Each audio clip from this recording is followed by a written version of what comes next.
He has spoken with Israel's prime minister and senior Hezbollah officials in Lebanon, and President Trump says both sides have agreed to dial back the fighting that threatens U.S.-Iran peace talks. Hezbollah in Lebanon has often fired rockets into northern Israel. It's making life for residents there almost unbearable. A normal person cannot stand the crazy situation we have here. So only with drugs a person can continue on functioning here. Russia attacked Ukraine with a barrage of missiles and drones overnight, killing at least 11 people, injuring dozens, trapping many others, that according to Ukrainian officials. The state of Florida is suing OpenAI, alleging it disregarded, even covered up serious risks to young people posed by ChatGPT. The BBC's Lily Jamali is in San Francisco. OpenAI disputes those allegations. In a statement, they said that they are an industry leader when it comes to protections and policies. They pointed us to some tools that they've developed to keep kids safe, as well as some features that enable parents to monitor their kids' use of ChatGPT. But there's long been accusations against big tech companies, including now OpenAI, that they are trying to take the onus of responsibility off of themselves and place it onto parents and families when things go wrong. The Los Angeles mayor's race and the California governor's contest among the most closely watched of today's primaries in half a dozen states. Secretary of State Rubio returns to Capitol Hill today, the first of 2 days of hearings. State Department's annual budget request is the issue, although Rubio is expected to be questioned about a whole host of issues. On Wall Street, Dow futures are down 197 points. NASDAQ futures 11 points higher. More on these stories at townhall.com. The following is a real-life story from Trinity Debt Management. When I was feeling the stress of too much credit card debt, I looked at two different options: debt settlement and debt management. They may sound the same, but guess what? They're not. Debt settlement seemed like a quick fix, but I found out it would destroy my credit, create tax headaches, and hit me with huge fees. They actually told me to stop paying my bills. No way, not me. Then I turned to a debt management plan developed by the team at Trinity. They worked with my creditors, lowered my payments, reduced my interest, saved me thousands, and paid off my debt. And Trinity is a Christian company, which is important to me. If credit card debt has you down, call Trinity at 1-800-990-6976. My name is Heather. Please forget debt settlement and remember Trinity Debt Management. 1-800-990-6976. Rescuers in Laos have employed high-tech as they try to reach a couple of villagers thought to be trapped in a flooded cave, their precise whereabouts unknown. The Laos Rescue Volunteer for People group has posted on its Facebook page that heavy rain caused massive amounts of water to flow down into the cave area, forcing them to suspend operations. Now Keng Kajbong Kawan, head of the Thai group Meta Tam Rescue Kalasin, says the team and I have used a radar scanner and satellite images and many other things as a basis for our navigation of the mountain to look for the cave's air shafts that are vertical ventilation that may provide access to where they are trapped. Rescuers believe the two missing people are trapped deeper inside the cave than the location where the 5 survivors were originally found on Wednesday. I'm Charles de Ledesma. NVIDIA has unveiled powerful new chips to bring advanced artificial intelligence to Windows laptops and desktops. News and analysis at townhall.com. So why did the pigeon cross the road? Well, because his amazing internal GPS told him to. A new study finds some birds orient themselves using both the sun and the Earth's magnetic field as a compass, but it's still not clear exactly how they do this. Scientists searched for magnetic clues in pigeons' organs and found a strong signal in a very unexpected place: immune cells in the liver. More work, though, is needed to verify the pigeons navigate this way and to firm up just how those signals do get to the brain. Jason Walker reporting. The Department of War has declared its press office a classified space, off limits to journalists. Last October, many reporters turned in their access badges over newly imposed restrictions on their movement within the Pentagon. More on these stories, townhall.com. It's finally here, our second annual mega sale. This sale only comes around once a year, so take advantage of the best offers ever while you can.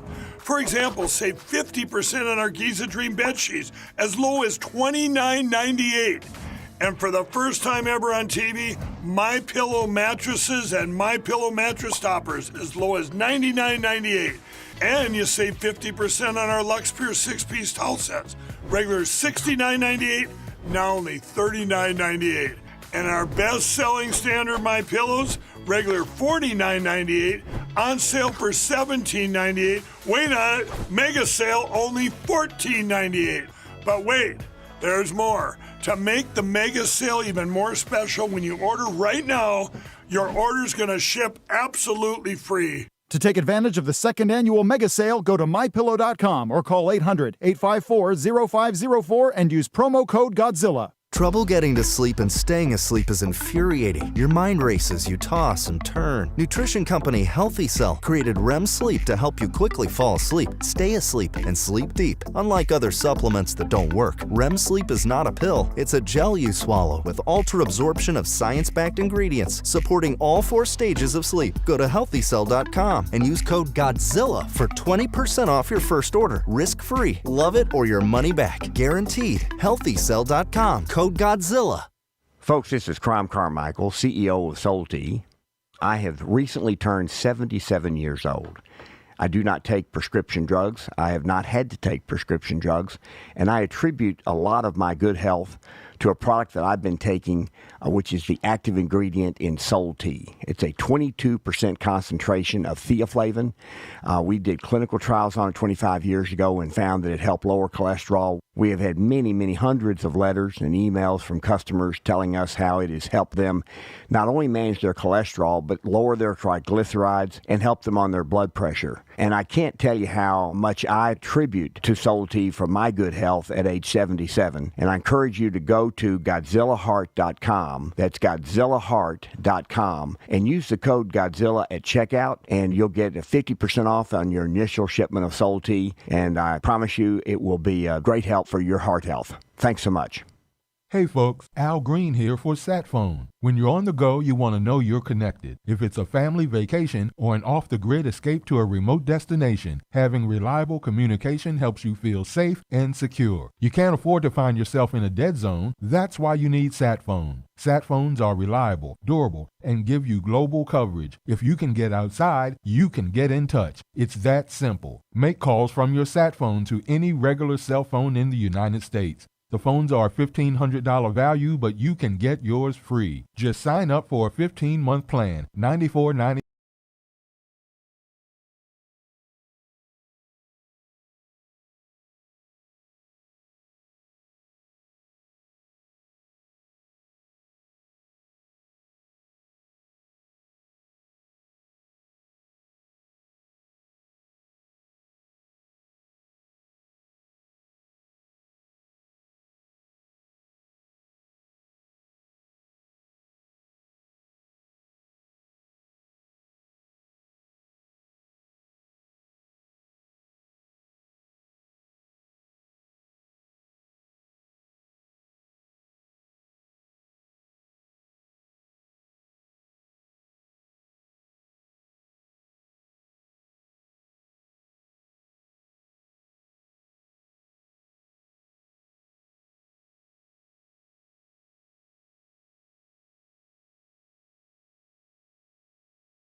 off in the statewide election against another girl. A longtime NFL sideline reporter for U.S. Senate, realizing she's a political outsider, decided to try anyway for a convention endorsement in a show of goodwill towards the party faithful. The candidate regarded as likely to win the convention vote, however, is a butt-kicking Navy SEAL who's been canvassing the state for a year. Guns, guts, God, pickup trucks, and solid conservative ideals and talking points, but no assets, money, no name recognition, national political commitments, or connections. While her net worth is in the tens of millions, and her national political support promises tens of millions more if she's on the ballot. From the convention floor. If I am at the top of the ticket, folks, we will have resources to share. To which the delegates collectively responded, Oh, no. as they then cast their next vote, putting the fella over the top for the win. Thinking outside the box, what they really meant was... Just go! Just go! It is Minnesota, after all. Here outside the box with the Ox in the Eastern Time Zone and now in West Virginia on the John Fredericks Media Network. You play to win the game. Hello? You play to win the game. You don't play to just play it. That's the great thing about sports. You play to win. And I don't care if you don't have any wins. You go play to win. When you start telling me it doesn't matter, then retire. Get out. Because it matters. Into center field. It gets down. Around third is Kresser. Cue Country Roads. West Virginia wins it in 10.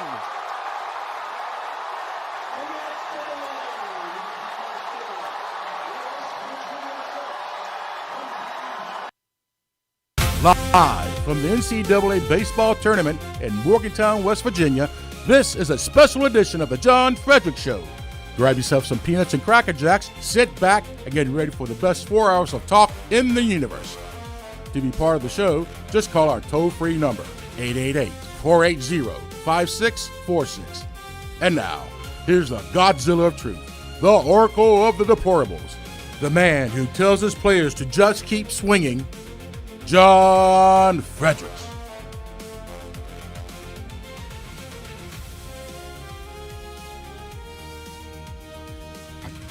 Hey, great to have you with us. I'm John Fredericks, your Godzilla of the Truth in America, your Oracle of the Deplorables, coming to you live again from Morgantown, West Virginia. Well, Morgantown, the West Virginia Mountaineers, we've been covering this all week. Go to WVSportsNation.com, download their app. They are going to the Super Regionals right here in Morgantown. So we're going to be back again next week. Let's roll. So then they're going to win those two games.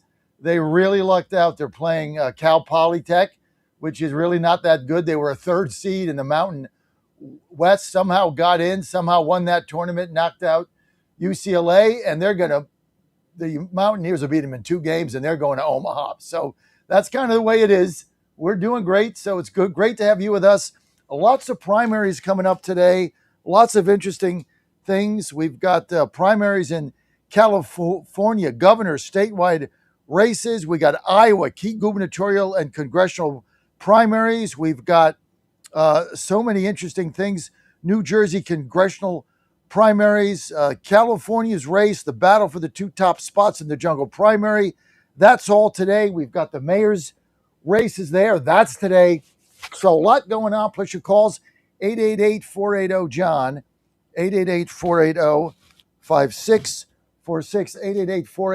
888-480-5646. We're going to get to the phone lines here in a minute, but we got a lot going on today. But look, we just want to hear from you and hear what's going on. We're going to get right to, before we get to any of our callers, we're going to get right to cut one here. This is one of the biggest races that all of a sudden got on everybody's radar screen. Now, I don't think he's going to win, but his videos have been phenomenal. This is Spencer Pratt, whose election is today. He said, what sets me apart in Los Angeles mayoral race is that I don't have my opponent's experience of failing. Everything they say is just more lies. And kind of ties into my race here in D.C. This can be done. You can go to an inner city. You can change the way people are looking at it. You can do this. It's not easy. Nobody said anything is easy. Wasn't easy last night for the Mountaineers having to come back and win that game. Nothing is easy, but you got to make it work. You got to try. And that's why I'm running for D.C. GOP Ward 2 chairman. I know I said this 100 times. You probably got a lot of other things on your plate, but we got a big victory party coming up on June 16th. That is going to be at the iconic City Tavern. It's going to be so much fun. Corey Lewandowski, Morgan Griffith is going to be there. That's going to be fun. Brandon Beach, free food, open bar, tickets $50. And even if you can't go, send us $50. We'll give you a ticket to a young Republican. They love to go. Obviously, we got a cost associated with it, open bar and free food. But we love to have you there. We're expecting about 200 people. We're going to rock the place. This can be done. This can be done. That's why we're doing it. Go to makedccgreat.com. Don't tell me what you can't do. Tell me what you can do. I don't want to hear what you can't do. There's a lot of can'ts out there. You play to win the game, like Coach Herman said. You play to win, and we're here to win. I want to know what you can do. We got to change things, and we got to bring the message right to the people like Spencer Pratt is doing. He's certainly an inspiration to me. You know, I almost ran for mayor here, decided there was too much going on with the midterms, but I came very, very close. And this was really the vision I had. And President Trump's doing a super job here. I mean, getting the reflecting pool at the National Mall painted blue, that's going to be gorgeous. You know, get a picture of that a little bit later on coming up, Dan. But the city has been just so, D.C. has been revitalized. I'm excited about going home today after this show. Back to D.C., even though it's tough to leave West Virginia, so much fun here, but it's all good. 888-480-JOHN, 888-480-5646. You want to weigh in, but let's first get to Spencer Pratt running for mayor, Los Angeles. Roll it.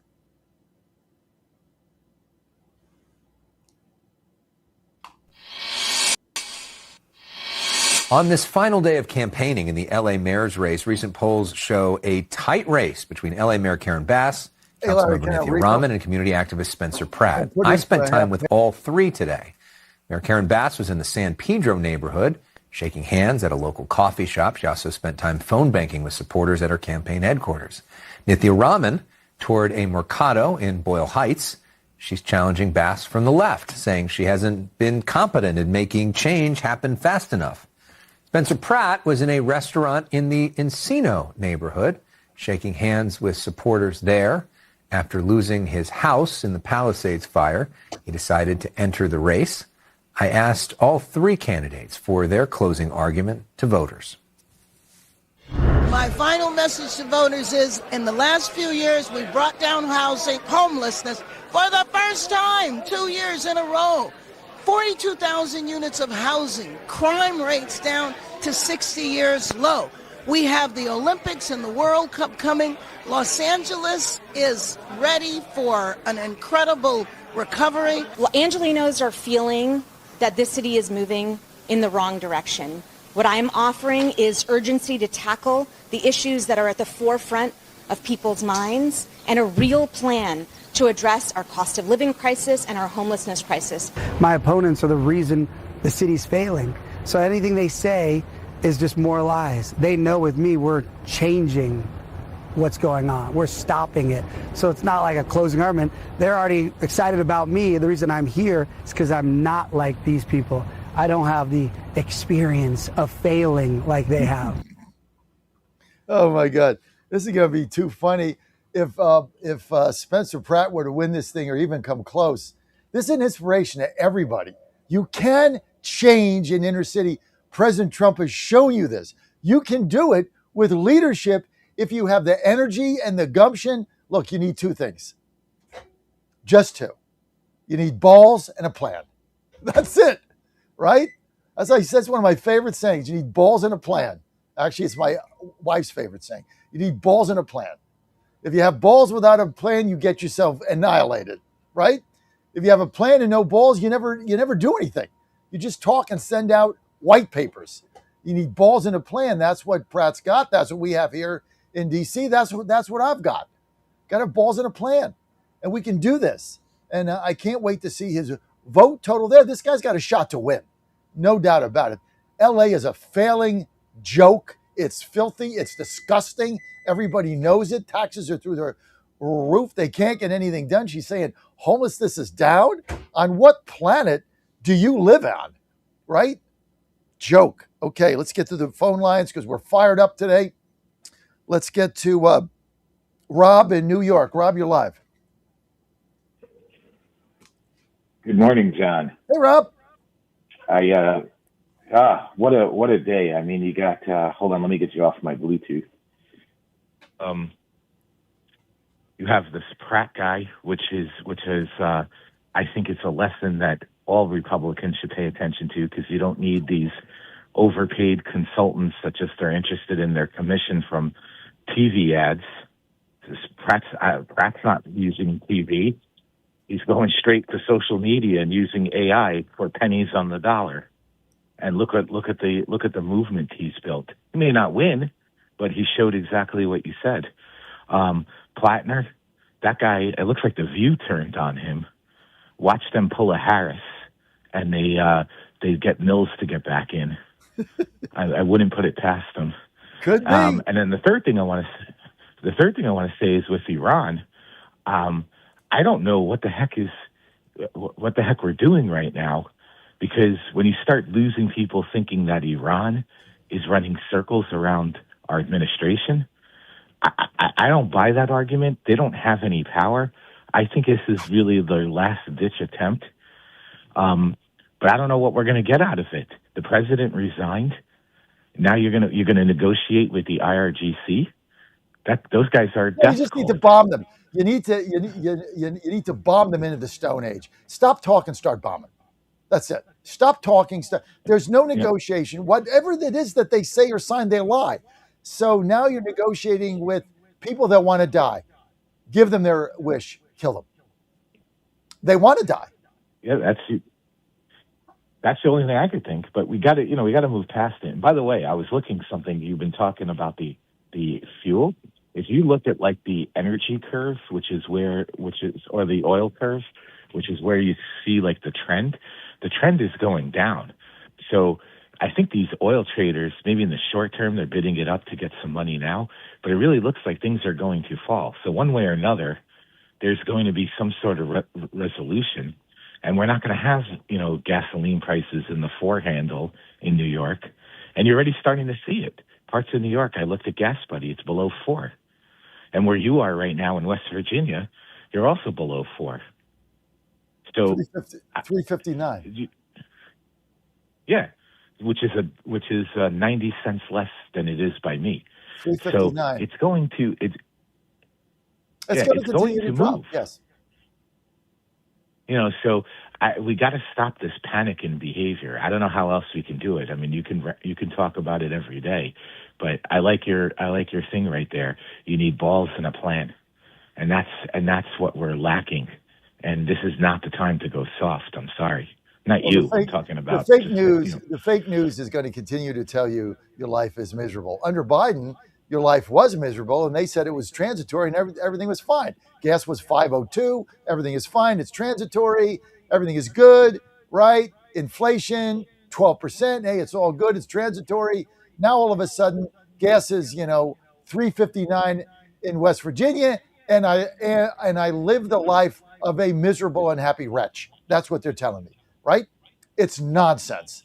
The whole thing is just a facade, and we can break through. That's why I'm so fired up every day.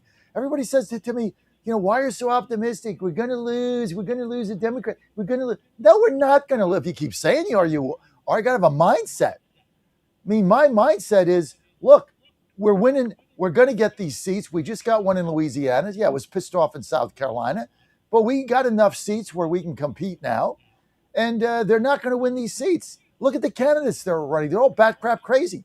When you got a guy like Pratt in Los Angeles, who even if he doesn't win, is going to get a share of that vote, right? Going to get a share. I mean, you got to look at these cities. We can do this. We just got to come together and stop panicking and quibbling and who's Rhino and who's MAGA and who's Ultra MAGA. This is nonsense. We got an election to win. We got to win. We can keep the House. We can keep the Senate. and we can give President Trump 2 more years and we can get rid of Thune, right? We get things done. This is where we need to be headed, and the economy is going to be booming over this summer. And you look at this 250-year thing. You had somebody on MS Now the other day saying, well, this is one of the, what do you call it, right? Anchors.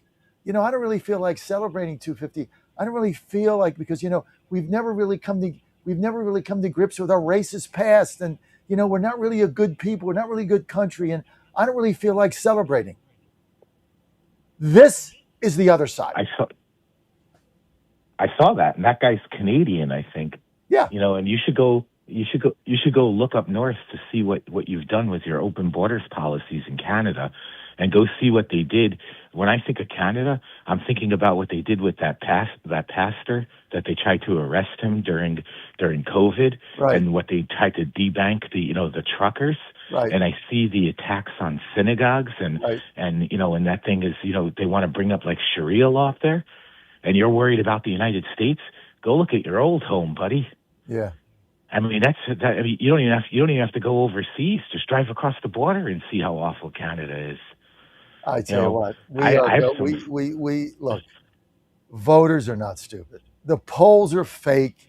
The narratives are fake. Everything is fake. It's like you're living in. Remember when you used to play that game with your children when they were small? What was it? Opposite Land. I mean, we're in the Cartoon Network. This is like Who Killed Roger Rabbit, and you go across into the Toon World.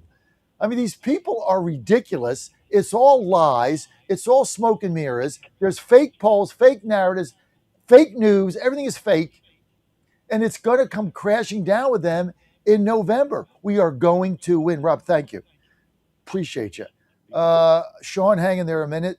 I tell you what, we're still in Morgantown today, coming to you live in Morgantown, West Virginia, home of the Super Regional hosting West Virginia Mountaineers. Let's go. We're going to be back here again next weekend. Not going to miss that for anything in the world. Now, listen, we're in good shape here. And where are we? We're parked right outside the stadium, thanks to our good friends at Star Furniture, West Virginia. Now, Star Furniture and Mattress, well, they've been serving West Virginia families since 1907. The Morgantown showroom is located directly across from the baseball stadium where we are now.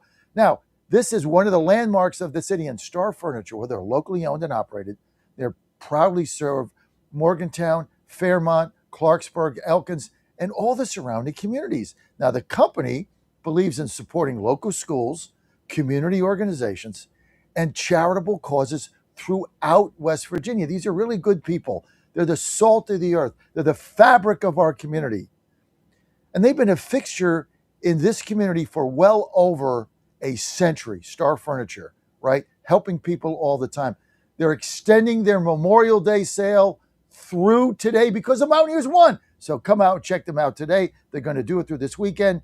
They got a great sale on Tempur-Pedic if you're looking for a new mattress. More information, and we're right here, right across from the stadium on University Boulevard. Can't miss it. Right here. Let's go. It's fun. Now, just go to starfurniturewv.com, starfurniturewv.com, and you're good to go. starfurniturewv.com. You're on the John Fredericks Media Network, trucking the truth across America. We're going to be right back. We got Sean coming up. We got other callers, 888-480-JOHN. Your voice, your community, your show. In there's going to be some things that aren't completely accurate. There's going to be some Fauci-isms along the way. That coffee okay? Might be.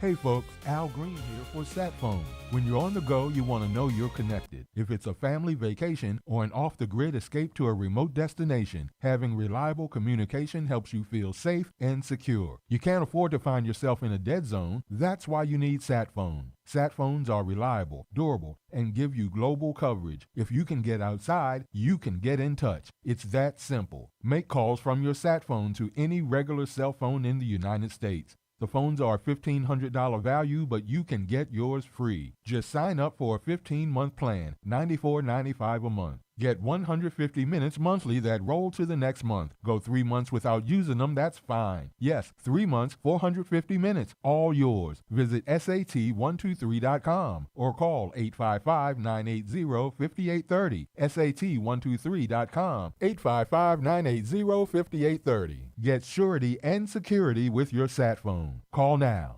The Cats and Cosby Show. It's a common sense recap of the big stories. This meeting with China and President Trump, the stakes couldn't be higher. Listen, China's not our friend. They've been stealing our technology. They've been stealing the AI, responsible for the COVID. We have to be very, very careful about giving stuff to China. Cats and Cosby, 5 Eastern, 4 Central on the John Fredericks Media Network. It's the top news of the day. China wants the oil from Iran. They want to make a deal that's good for them and not piss us off too much.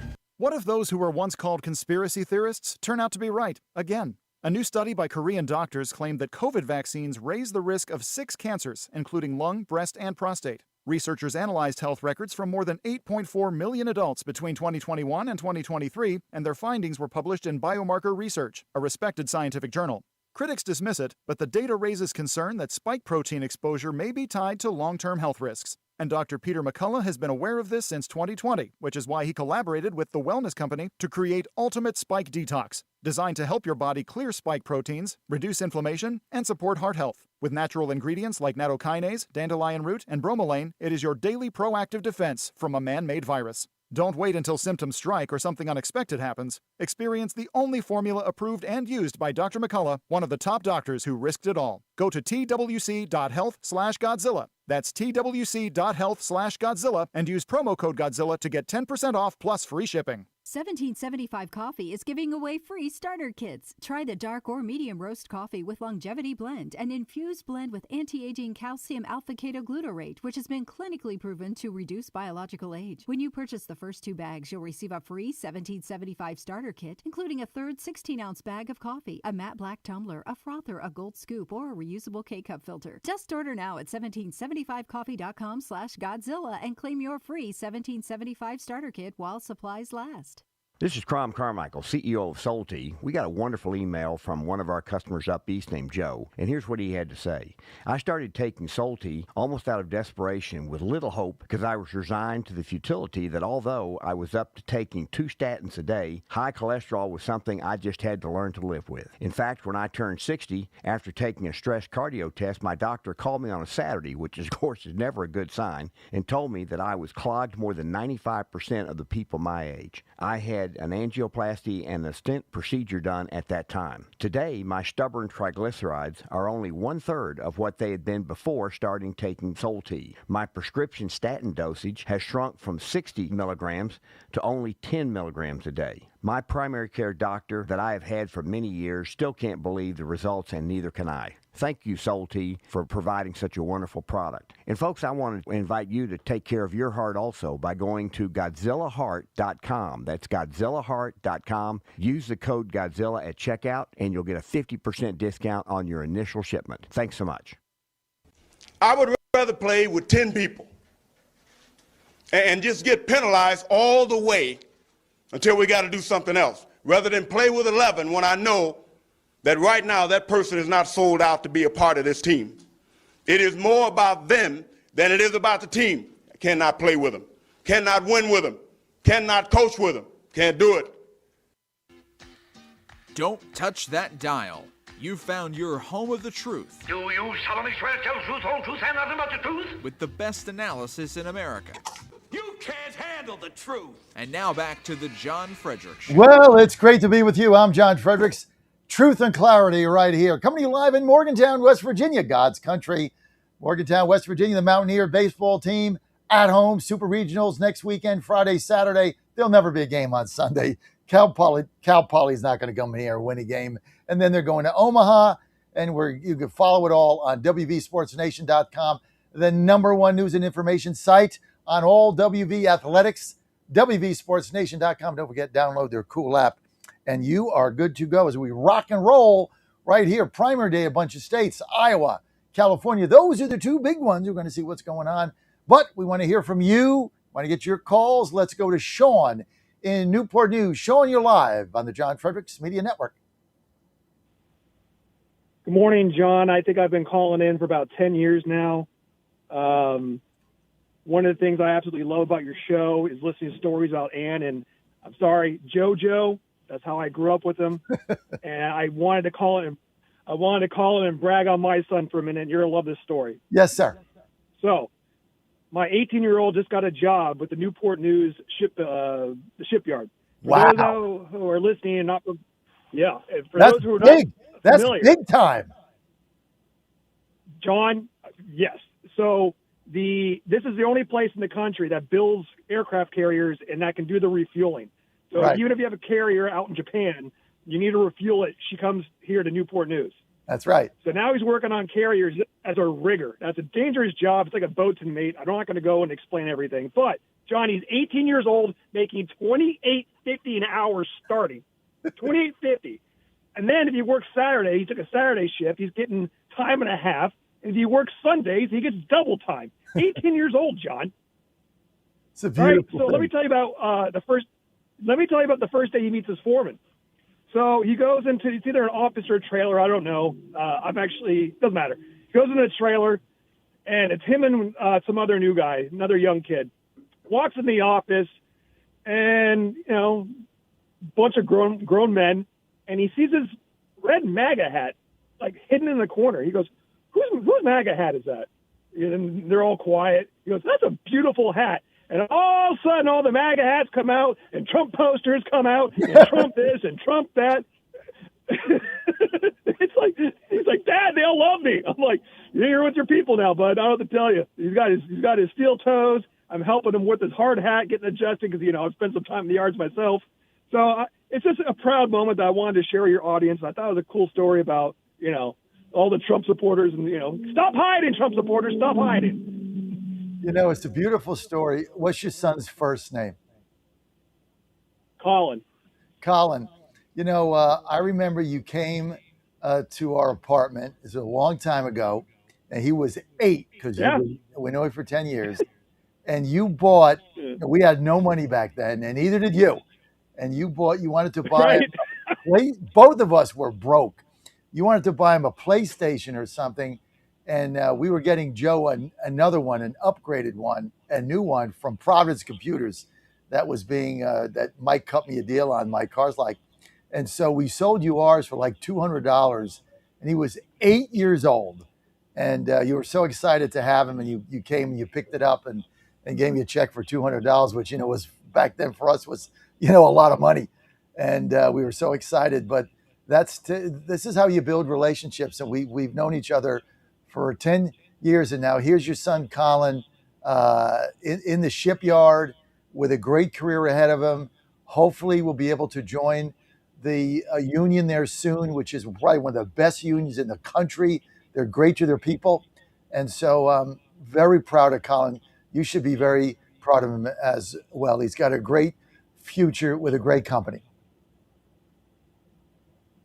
Yeah, it's not easy to get a job there. You got to go through a background check. You got to get a clearance.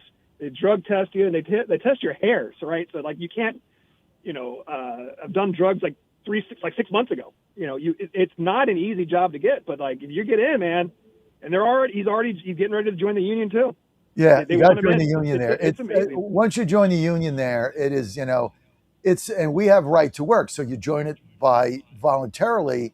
And that's why they have nearly 100% union voluntary membership at Newport News Shipbuilding, because it's a great union that takes care of their people, and people join it voluntarily and they don't mind paying in because of what they get out of it.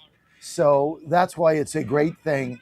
And I'm so proud of your son. And thank you for sharing that story. Thank you. Appreciate it. Take care, John. All right, John Fredericks Media Network. Good to have you with us.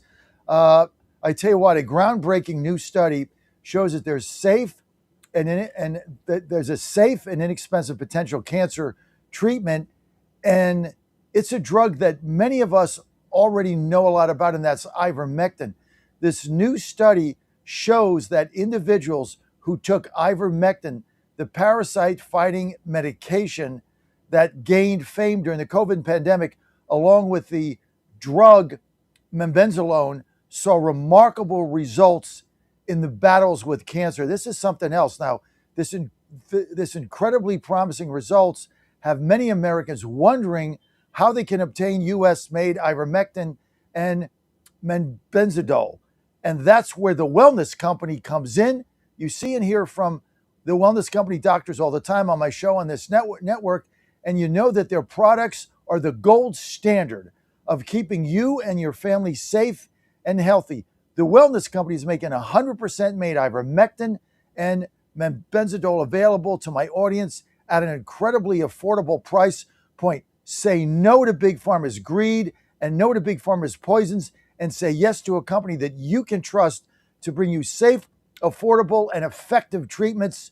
If you or someone you know is interested in trying ivermectin for cancer treatment, then go to twc.health/Godzilla today and order it. Get 10% off with promo code Godzilla. That's twc.health/Godzilla and use the promo code Godzilla to save 10%, and you are good to go right there. Okay, got a lot of other stuff coming on here. I want to get to.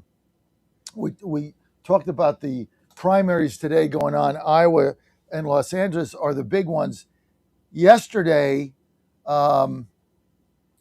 President Trump, this is leaked, had a phone call with Prime Minister Benjamin Netanyahu of Israel. We understand this call did not go very well. We understand from leaked reports that the president was very pissed at Netanyahu for this constant bombing of Lebanon, which has basically derailed now the peace negotiations with the IRGC that President Trump was getting close to getting. This has now become an issue. So apparently in this phone call, it did not go very well. President Trump has had enough of Israel, had enough of Netanyahu, just had enough of the whole thing. This came out yesterday. And the problem is that we're there, we're helping Israel. Obviously, Iran's their major enemy, but Trump has told them a number of times, we need a ceasefire with Lebanon. I need to get this peace deal done. Once I do that, you guys can do whatever the hell you want, but not right now. Netanyahu basically is doing what he wants, and that pissed Trump off. We're going to get to cut 6 here. This is Obama advisor, longtime advisor David Axelrod on Trump's call with Netanyahu, saying that it doesn't sound like it went very well. Cut 6, roll it. People making the point about Israel. In this context, David, I want to ask you about what just happened now. Trump says that peace talks are continuing. Iran says they're over. You know what? At this point, who knows? But the strait is closed. Okay? And the economic pain is still coming. Yes. But now we've got a reporting coming tonight. This is from Barack Ravid and Mark Caputo. Trump said to Netanyahu apparently on a call today or over the weekend about what was going on to Netanyahu. He says, "What the F are you doing? You're effing crazy. You'd be in prison if it weren't for me. I'm saving your ass. Everybody hates you now. Everybody hates Israel because of this." Wow. Do you think, what do you read into that? If that's in quotes. It doesn't sound like a very friendly call. Look, I think that the president, his analysis is not wrong. I think, Bibi Netanyahu has done tremendous damage, in my view, to Israel and to Israel's standing in the world. And this war, I think what Trump's really mad about, if you believe the reporting in the New York Times on this, and I do, Maggie Haberman's reporting, Jonathan Swan, Bibi had a lot to do with talking the president into thinking this was a good idea. And that's what he's really mad about. Right. What he's mad about is Bibi has created a huge political problem for him because the economy is the thing that is on the minds of Americans, and he has made it worse, and he promised to make it better. And that was his calling card. He was Mr. Economy, and now their costs are going up, and we're mired in this war. And there's no way out. Can he successfully turn, though, and suddenly be, I'm the guy? I mean, I don't know who leaked this, but I would imagine Trump's fine with this being out there. If he talks like this and someone leaked it out there, he wants people to know. Well, so all of a sudden he's going to say, oh, this is how I feel about Bibi Netanyahu. Yeah, I imagine this happened because Israel is attacking Lebanon again now, and that's why Iran's upset and apparently not continuing with the talks, right? So I can understand why he would have this sentiment. But it's a deeper sentiment about anger because Trump can't get out of this war. And so to your concerns about the economy, which are totally accurate, what is he going to do to be able to win this war against Iran and therefore lower costs for the American person? The time is moving along. Yes. And so even if they resolve this, and now it looks like it's going to take a while longer, as you know, Aaron, because you've covered this stuff for years, it takes a long time for the effects to pass through and resolve themselves. So it's not, it doesn't mean gas prices are going to go down. It doesn't mean grocery prices are going to go down. The president has created a huge problem for himself, and he overrode the concerns of some of his advisors who told him what Bibi Netanyahu is telling you. It's not true. It's not going to be easy to topple the regime, certainly not without boots on the ground. Right. It's not going to, it's not, the Strait of Hormuz is a concern. He overrode those concerns. So it's very clear to me why he's angry at him, and he may be looking for someone to blame. Well, the only one to blame is the IRGC. I mean, look, he's pissed at Netanyahu. We're going to get to this in a second. I don't blame him because he's derailed his peace talks. Netanyahu doesn't want peace talks. They want to get regime change, which they can't do without our boots on the ground. We never went into this war with regime change. We went into it so they didn't have the capacity to develop a nuclear warhead and the missile capability to launch it. That's why we're in this war. Not because of regime change. Regime change was never a stated objective. I don't care who runs Iran. I could give a rat's ass. I just don't want them to have a bomb, and neither does anybody else. So the talks are ridiculous. They go nowhere. The president resigned of Iraq. He has no power. He knows there's got to be negotiations. He's dealing with a faction that wants to die in a blaze of glory and go wherever they think they're going. That's why he resigned. Because that guy was trying to operate on the behalf of his people. Trump's got one option now. Empty the payloads. That's it. Empty the payloads and take over the strait like tomorrow. Just take it over. Sweep it, take it over. Take over those islands. Open the straits and get oil down. And who cares who runs around? I wouldn't give them a dime. And we're going to stop the blockade. We're going to give them their money. No, bomb them into the Stone Age. Like he said, open the straits, take the islands, and keep their money until they eventually collapse from within or don't. And if they're murdering their people, like, not our problem. People are getting murdered by regimes all over the earth. What do? Go into every single one of them? Look at what's going on in Africa in half these countries now. Look what's going on in China. We're going on there. They're rolling out the red carpet. And they got Uyghur slaves. They're killing thousands a day. We complaining about that? All right, let's get to Cut 7, former U.S. ambassador to Iraq, really blasting this whole thing with Israel. Cut 7, take a look. Today on southern Lebanon in a sea of mixed messages over the war. Semi-official Iranian state media says Tehran suspended talks with the U.S. over such strikes. The president says Hezbollah leaders have agreed that all shooting will stop. Israeli Prime Minister Netanyahu says the strikes will continue. Today, Axios is reporting that today's phone call between him and the president turned ugly, with President Trump asking Netanyahu, quote, "What the F are you doing?" And, quote, "Everybody hates you now. Everybody hates Israel because of this." Joining us now, Ryan Crocker, former ambassador to Afghanistan, Pakistan, Iraq, Syria, Kuwait, and Lebanon, and also joining us, CNN military analyst, retired Air Force Colonel Cedric Layden. Ambassador Crocker, after all the back and forth today, where do you think negotiations stand, or do you think the U.S. is closer to an agreement or a new cycle of escalation? We're clearly not anywhere close to any kind of comprehensive or detailed agreement. What's in play right now is whether the ceasefire continues or it doesn't. And it was an extraordinary phone call between President Trump and Prime Minister Netanyahu. I can't think of a single time in a long and checkered career when a president of the United States has spoken to an Israeli prime minister in that way. So we'll see really? what You don't it does. think it's ever happened? I cannot recall an incident, and I've been through a lot of Israeli conflicts in Lebanon and elsewhere. What does that tell you? Well, it tells me that President Trump has enormous influence over Netanyahu, 1. two, that he really, really, really wants this ceasefire to endure in Iran and recognizes that the Lebanese situation is key to that. And three, it demonstrates that to the IRGC, the Iranian Revolutionary Guard leadership of Iran, that they have got tremendous influence over Trump. Colonel Layden, Iran state affiliated media reported Iran and its proxies were considering activating other fronts, was the term that was used, including in another strait. This one is the Red Sea. What would that mean for U.S. and Israeli troops in the Gulf?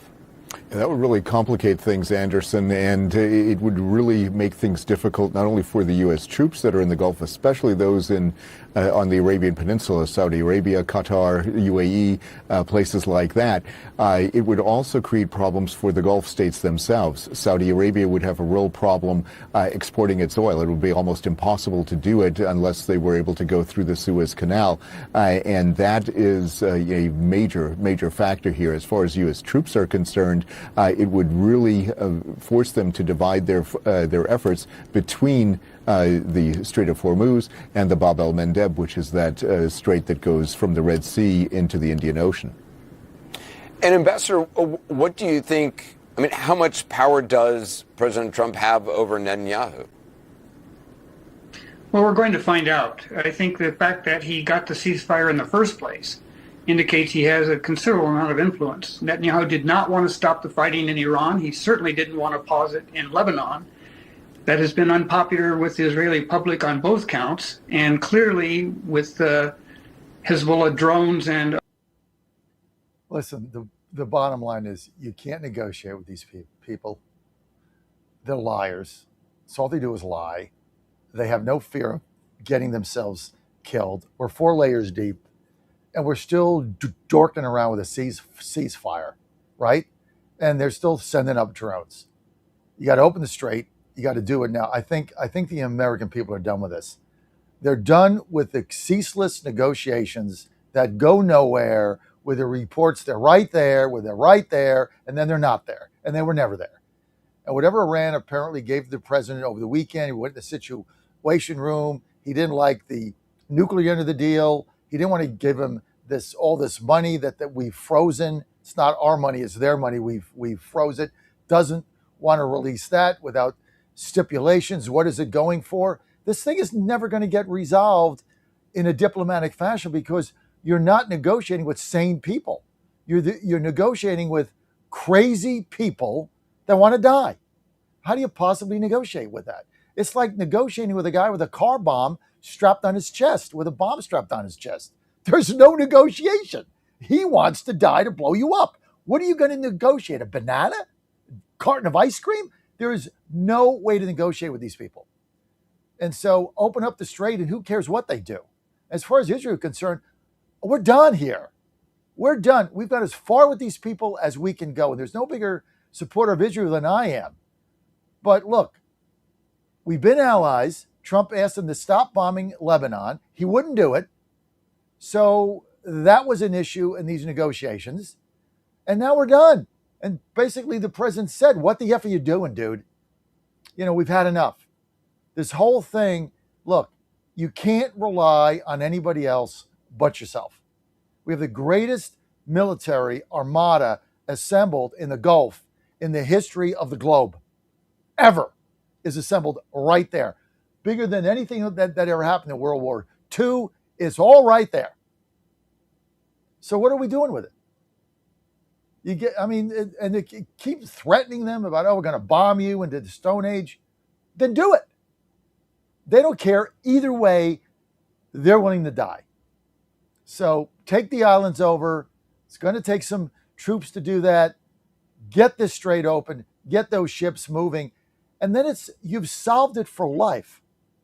And then Trump is going to win the midterms in a landslide if you've solved this for life. They have no bomb, the straits are open, and we can control it, so you never have to deal with this again. And as far as this idea they're going to go on opposite fronts, they don't have a Navy. How are they going to get there? I mean, this guy, Cedric, whatever his name is, retired general, getting paid by CNN, because all these guys get paid. Oh, well, they're going to open up another front. It's going to cause a problem in the Red Sea. You and what army? They have no army. They have no Navy. They have no ships. They have no submarines. They have no air defense. They have no air force. So exactly what front are they going to open? They have no troops. What exactly is it that they're going to open another front with? What army do they have? Zero. So this guy's a retired general getting paid by CNN. Well, if they do that, then they could clog up the Red Sea. With what? They don't have a navy. They got 8 rowboats and 2 speedboats. They don't have anything. It's just the insanity that goes on with the fake news.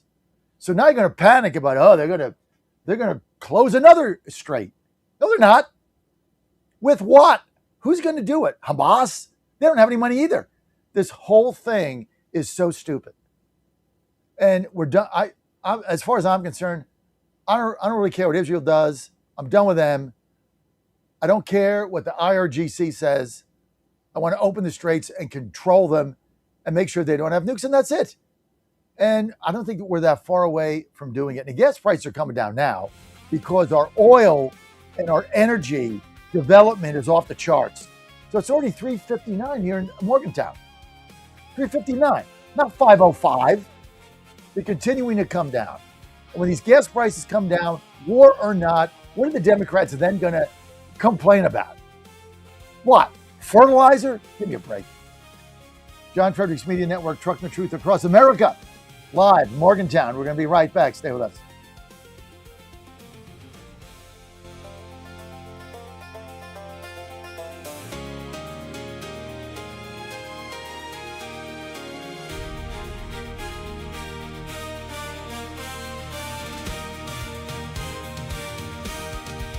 How you doing, bud?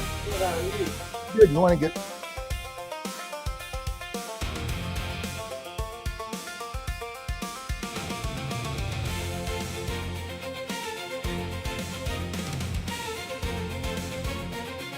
WJFN W224EB 92.7 FM Chester, W299DB 107.7 Bon Air, 100.5 FM Goochland, and WJFB Portsmouth. Breaking news this hour from Town Hall. I'm Rich Thomason. This is primary day in a half dozen states, and that includes in California, where there's the governor's race and the closely watched L.A. mayor's contest. Other states with primaries today, Iowa and Montana, New Mexico, New Jersey, and South Dakota. 6 people killed, a mass shooting in Muscatine, Iowa. The adult male suspect had left the residence prior to law enforcement's arrival, but was quickly identified as Ryan Willis McFarland, 52 years, Muscatine, Iowa. Officers located McFarland on the Riverfront Trail near the pedestrian bridge. While talking to Ryan Willis McFarland, he took his own life. Muscatine Police Chief Anthony Key says it's believed all of the victims were related to McFarland. A horrific interstate crash, Northern Virginia, allegedly caused by a non-English speaking bus driver, naturalized U.S. citizen from China. The bus driver accused of causing a chain reaction crash on Interstate 95 in Virginia on May 29th that killed 5 people has been charged with 5 counts of involuntary manslaughter and 1 count of reckless driving.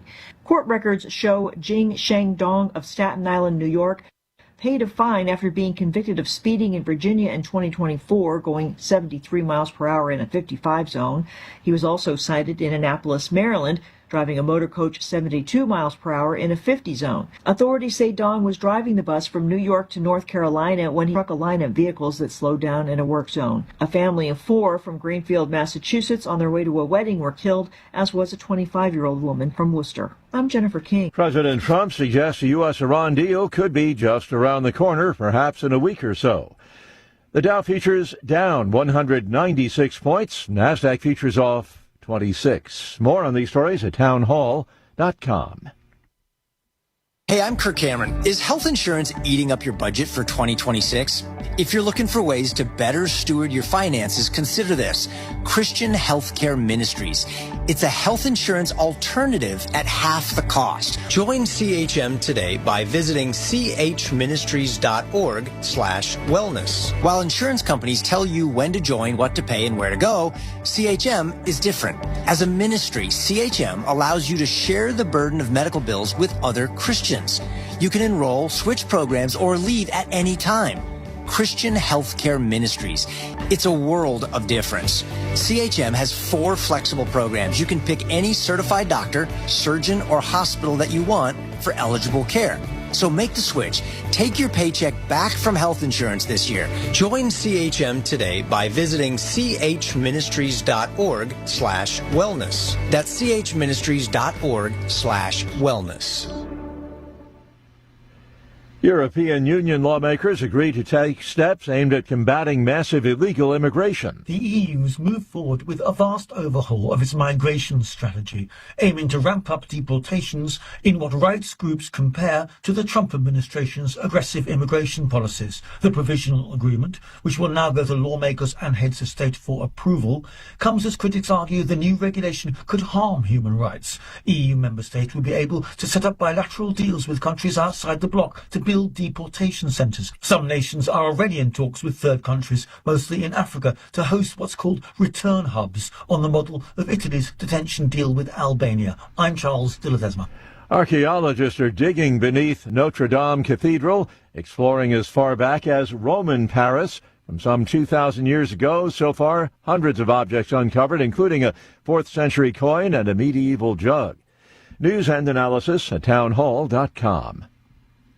AI is aiding a musician who suffers Parkinson's. Artificial intelligence is helping a London-based singer-songwriter continue writing and recording music after Parkinson's disease largely took away his ability to play guitar. Samuel Smith relied on AI-powered song generators to create the demos for one track on his new album, The Art of Letting Go. He says the apps allowed him to convey his vision to the session musicians who recorded the song after his guitar skills deteriorated. The technology has divided the music industry and produced copyright infringement lawsuits. Keith Peters reporting. 5 American cruise ship passengers exposed to hantavirus are leaving a Nebraska quarantine facility. U.S. health officials say they'll complete monitoring at home after they remain symptom-free.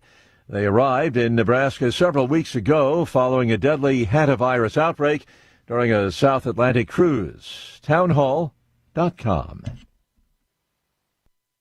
In 2008, the amount of concentrated time people could spend on a task without becoming distracted was 12 seconds. 5 years later, it was only 8 seconds, 1 second less than a goldfish.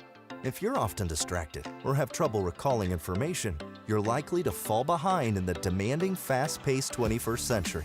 In other words, brain performance is more critical now than ever. Boost your brain power with Healthy Cell's Focus Plus Recall. Science-backed nootropics to help you sharpen focus, concentrate longer, enhance recall, improve mental speed, learn rapidly, and be more alert. It's a pill-free brain supplement made with maximum absorption ingestible gel technology, designed to feed your brain at the cellular level. Take it for a test drive. Go to healthycell.com and use code GODZILLA for 20% off your first order of Focus Plus Recall. That's healthycell.com, code GODZILLA for 20% off. Washington is wasting $500 million every year on a federal supervision system that doesn't work. Probation officers are overwhelmed. Resources are going to people who pose zero threat, while actual dangerous individuals slip through the cracks. The Safer Supervision Act stops the waste and refocuses every dollar on protecting families from harm. President Trump's own pollster found about 80% of Trump voters want this fixed. It's time for Congress to get this done. Stop the waste. Protect our communities. Visit safersupervision.com. Paid for by the Reform Action Fund. 1775 Coffee is giving away free starter kits. Try the dark or medium roast coffee with longevity blend, an infused blend with anti-aging supplements clinically proven to reduce biological age. When you purchase the first 2 bags, you'll receive a free 1775 starter kit, including a third 16-ounce bag of coffee, a matte black tumbler, a frother, a gold scoop, or a reusable K-cup filter. Just order now at 1775coffee.com/Godzilla and claim your free 1775 starter kit while supplies last. I'm John Rose, and I have the honor of representing Tennessee's 6th Congressional District in Congress. As my time in Washington comes to an end, I want you all to know that I plan to finish strong. That means helping as many of you as I can between now and January. So if you are having any issues with a federal agency, please reach out. Whether you're having difficulty getting a passport, you're waiting for an IRS refund, or you're being denied a medical claim by the VA, my team and I are ready to help. Constituent services is one of the most important things I do as your elected representative. You can reach out at johnrose.house.gov or call my office at 202-225-4231. Again, that number is 202-225-4231. I'm John Rose, serving you. Paid for by official funds authorized by the House of Representatives. Ponder this. Imagine for a moment that you are lying on your deathbed. This is a great exercise to do each day in preparation for your very last day on earth. Think about the tests you've ever taken, the job interviews you've had, and the many life celebrations you've been a part of. In all of these cases, preparation makes for successful outcomes. The same is true for dying. We must prepare every day for the day we are to die, in case today might be our last. Make sure you are right with the Lord first and foremost. If you are a Catholic, make sure you are in the state of grace by receiving the sacrament of confession often. Next, make sure you are right with your family, friends, and all those who are in your world. Apologize to those who have offended you and mend relationships that need healing. Make each day a preparation for your last day on earth, because it just may be. I'm Susie Kelly, and I am passionately Catholic.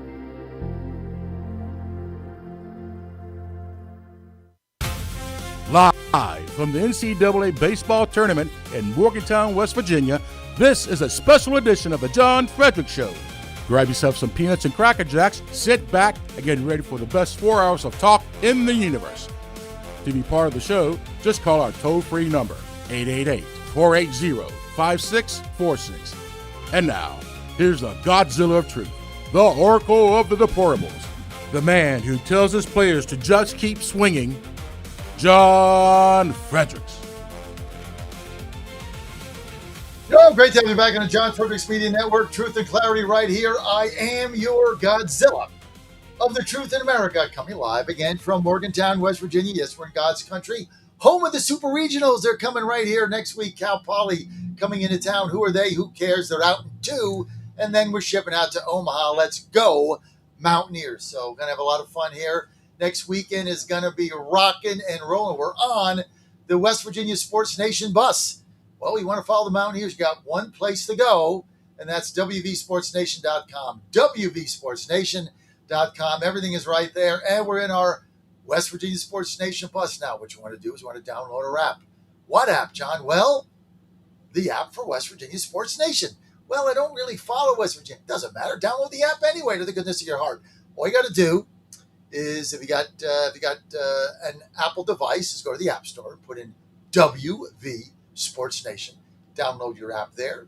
If you have an Android, go to Google Play, and you can download it there.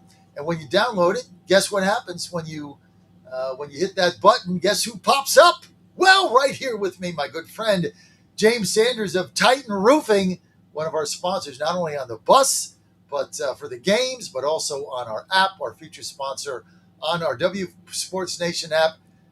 James Sanders, Titan Roofing. James, thanks for being with us. Hey, thanks for having me this morning, John. Okay, guys, you have been there for us from day one. I want to thank you, James, for that. Tell us a little bit about why you're so excited about the Mountaineers and about your company. And you got a big giveaway coming up, James. Yeah, so when it comes to the Mountaineers, man, what a weekend. I barely have a voice. I'm glad I'm able to talk a little bit this morning, but just excitement. 9th inning, 10th inning, it's nothing better than Morgantown than baseball right now. Well, I tell you what, it's going to be a lot of fun. And did you ever think we'd be hosting a Super Regional here? First time ever. No, it's awesome. I can't wait till next weekend. What a team we have, and they just don't quit. Right, they don't quit.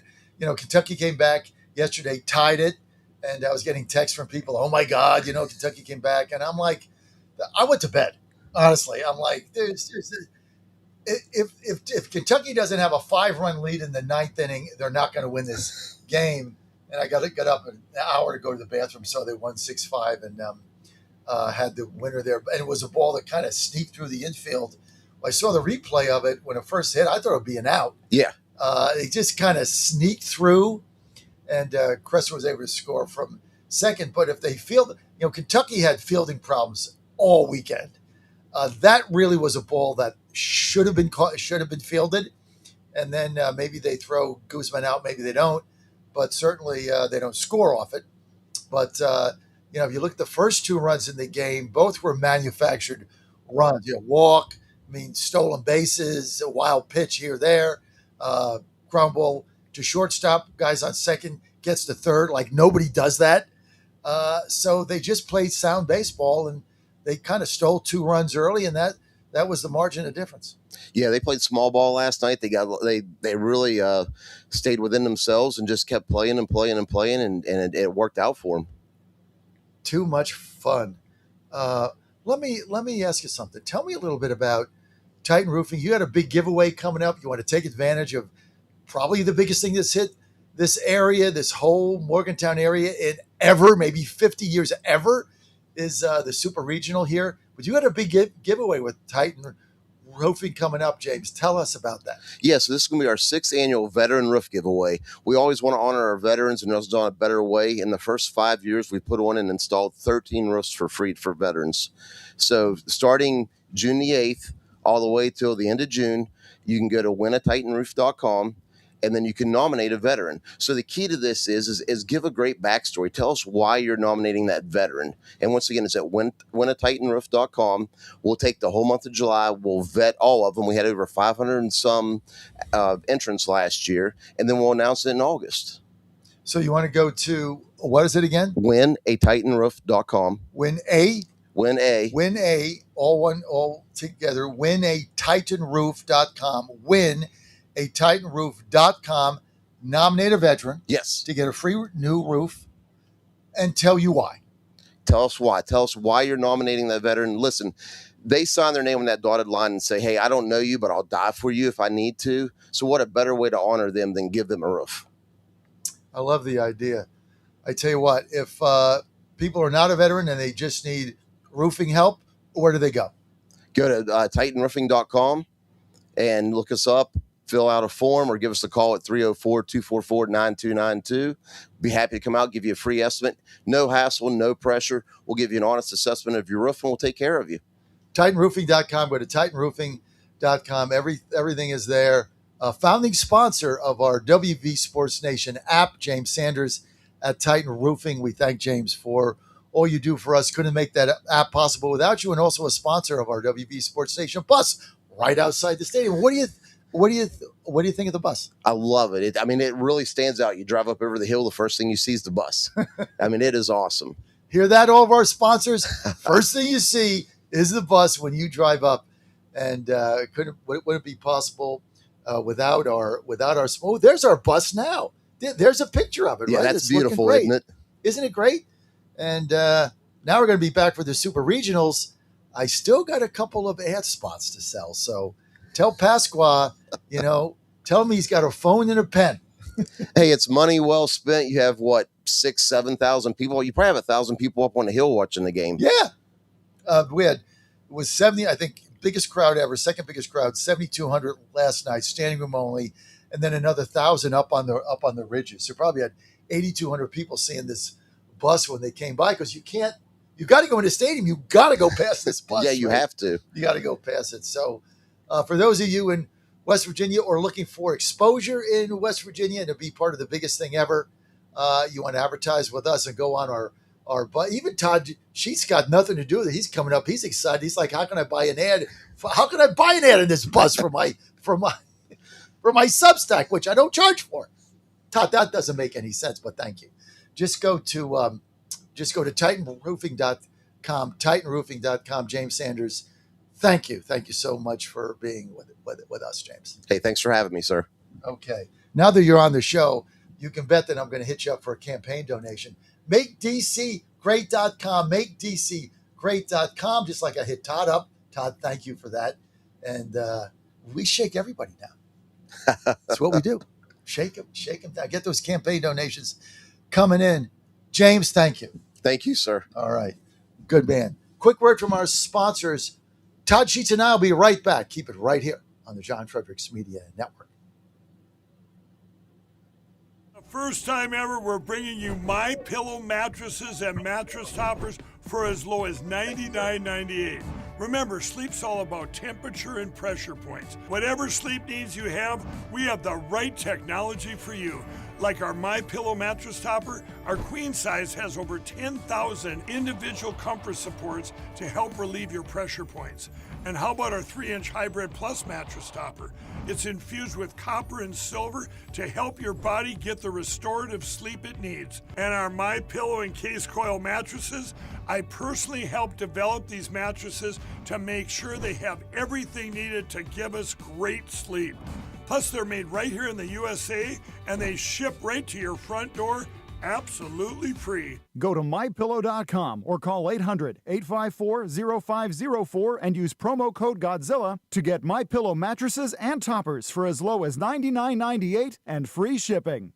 Now more than ever, it's imperative to support companies that share our conservative values. That's why I can't be more excited to tell you that I've switched my family to Patriot Mobile. Patriot Mobile is America's only Christian conservative wireless provider. When you switch to Patriot Mobile, you shift your support away from the leftist, woke, progressive agendas of Big Mobile. Patriot Mobile's wireless service works perfectly and seamlessly as you go about your lives with exceptional nationwide coverage that uses the same towers the main carriers use. Patriot Mobile donates a portion of every dollar earned to causes you care about, to organizations that fight for religious freedom, First and Second Amendments, sanctity of life, and the needs of veterans and first responders. Patriot Mobile has plans to fit any budget, along with great discounts for our veterans and first responder heroes, as well as multi-line users. Switching is easy. Just go to patriotmobile.com/Godzilla or call their U.S.-based customer service team, 972-PATRIOT. That's 972-728-7468. Use offer code Godzilla for free activation.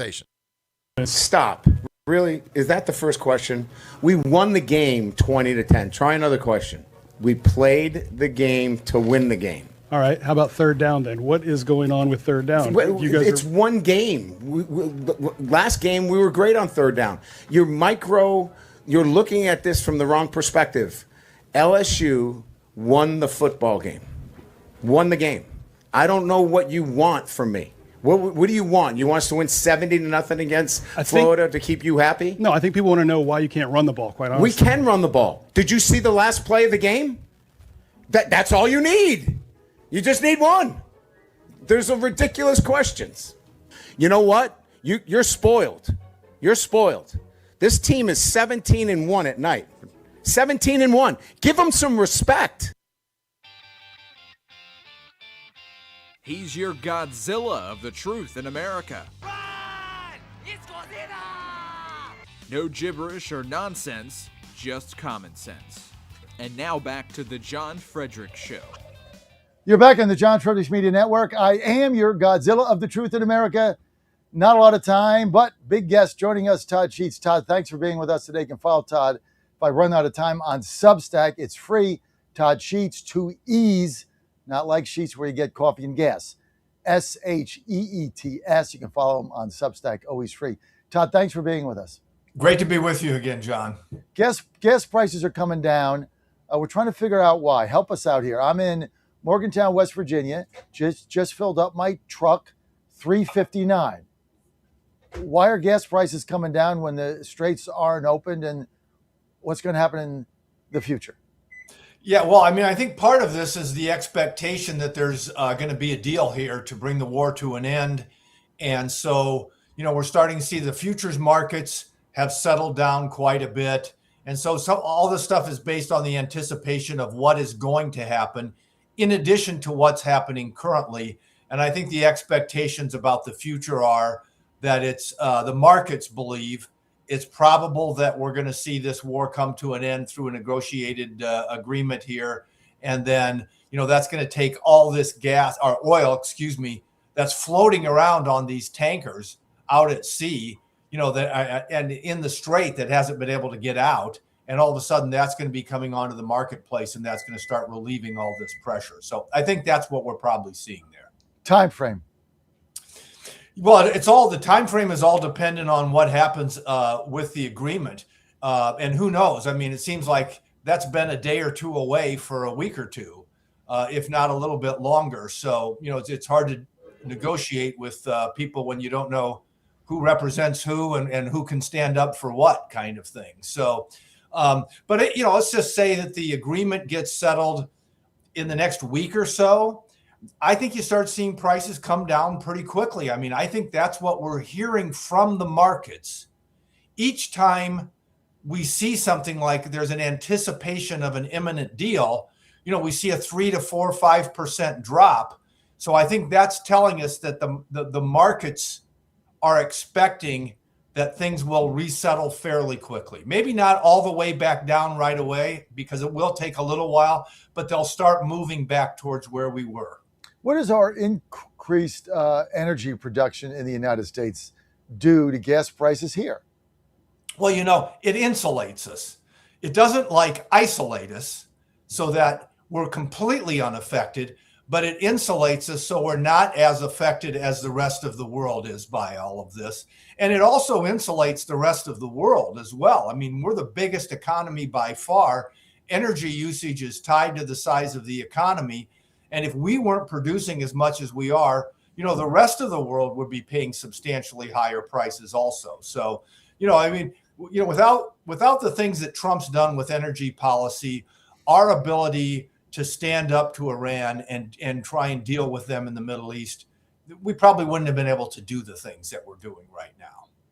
Well, I think, is there a benefit here that this has forced increased energy production? Obviously, like when you're in Texas and you're drilling, when oil gets, $80, $90 a barrel, it becomes more profitable to explore and find new, sources of wells and sources of energy than when it's $50 a barrel, because you can't make any money doing that. That's, just kind of basic economics 101. So could there be a silver lining here? I think there is a silver lining. I think one is it probably raises production, maybe not quite as quickly as it would if the markets thought these prices were going to stay around, or definitely not as quickly. So the drillers and the E&P, or the exploration and production companies, they're not going to be as aggressive as they would be if they were expecting oil prices to stay at $100 a barrel for the next 5 years, which I think they clearly don't. At the same time, this is a bit like COVID. It's a wake-up call. And it's a wake-up call that the world cannot be as dependent on the Strait of Hormuz as it had been before. And just like we learned during COVID, our businesses have to have supply chains that aren't entirely dependent on China or some other place in Southeast Asia that gets shut down, and they have to diversify their supply chains and be able to manufacture and source all over the world. The world is going to learn that from this experience as well. So I think that is going to have a beneficial impact on demand for our energy. Because, one message the world is getting is that if we make it here, it's available. And so that's, there's no Strait of Hormuz here that somebody's going to shut down on us and all of a sudden block their access. So I think companies, without being forced to, they are going to change their buying patterns at some level, and they'll be able to pay they'll be willing to pay a little more for American energy than they would have before, because they don't want to be, let's say, 80, 90, 100% dependent, on what's coming out of the Gulf. Drill, baby, drill. Absolutely. About. Yeah. I mean, all this is coming. Todd, I got to ask you, Todd Sheets with us. Todd, our economic guru on the John Fredericks Media Network, also wrote the greatest book ever written on the 2008 crash, What Really Happened. You can get it on Amazon. Todd Sheets, too. Todd, I want to ask you about the underlying pillars of this economy, which I am very bullish on. When you look at all of the numbers and all of the infrastructure of this economy that we've built, it is built on a very firm foundation of GDP up, jobs up, wages up, regulations down. I mean, Kelly Loeffler was on my show the other day, like sometime last week. I almost fell off my chair when she said that people are opening up 500,000 new businesses a month, small businesses a month. It's like a stunning number when when the Democrats are telling us that the sky is falling and we're all going to die. Why would you open up a new business at $1 million every 2 months? Are the pillars, is the foundation of this economy such that once this war ends, it can explode? Well, that's what I feel is going to happen, absent something else. I mean, if we just look at the past year and you think of the enormity of the changes, that we're going through, as we've talked about before, we've got the biggest and strongest ocean liner in the world, which is our economy. Unfortunately, it's been sailing into troubled waters for, 25 years of mismanagement other than, Trump's first term. So it takes a while to get that headed out. The change itself is a big factor, but we've also had to work through the tariffs, which we've talked about. There's pros and cons involved. One of the cons is the uncertainty that the businesses have to deal with when they can't project their costs, and they had to deal with the government shutdown, and now they've had to deal with this war, shutting down the Strait of Hormuz and all of what that's created. And on top of that, all of that, we've got good job numbers. We've got unemployment at like 4.3%, which is effectively, about as low as you can expect for it to get. And I'm with you. We've got all this enormous investment going on in artificial intelligence. We are just seeing the beginnings of the benefits of that trickling into the system. And on top of all that, we've had all this fear mongering out there about artificial intelligence. And, we've got the people, they don't want the data centers. My understanding is if you ask people, you call somebody up and you say, well, are you in favor of allowing data centers in your state? And they'll say, yes, that's fine. No big deal. Somebody calls up and says, are you in favor of having artificial intelligence data centers in your state? The answer tends to be no. That's the fear mongering on AI. So we've had all of these things weighing on top of it, and yet we've got this enormous strength in the economy, which you referenced, which we see in the job numbers. We see it in the GDP numbers.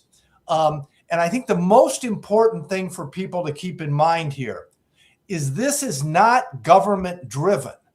There's an old Milton Friedman quote about the Federal Reserve that we can apply to the government, more generally, which is that they disavow themselves of every mistake they make that causes a downturn, and they take credit for every favorable outcome. All the while, all the evidence shows that the exact opposite is the case. And so what is the strength of this? One, it's the diversity of the economy. And with this incredibly diverse mechanism that we have, this isn't a manufacturing based or just a service based, it's the diversity of the economy. Second, it's the benefit of all of this compounded growth that we've had for so long and the wealth effect that creates for people, which allows them to continue spending in periods when they wouldn't otherwise. And then it's being the technology leader of the world, so that all of these transformative technologies that are creating all this investment and jobs and, dynamic growth, that is headquartered here. And it's headquartered here for a reason. It's because the freedoms, both socially and economically, are better than anywhere else in the world. And there's less regulation here. So you take all of those factors of a free market economy, and you get something that is incredibly more stable than anybody would predict and is even capable of growing through this period. And I agree with you. We can get through this stuff, bring the war to an end, have a satisfactory conclusion there.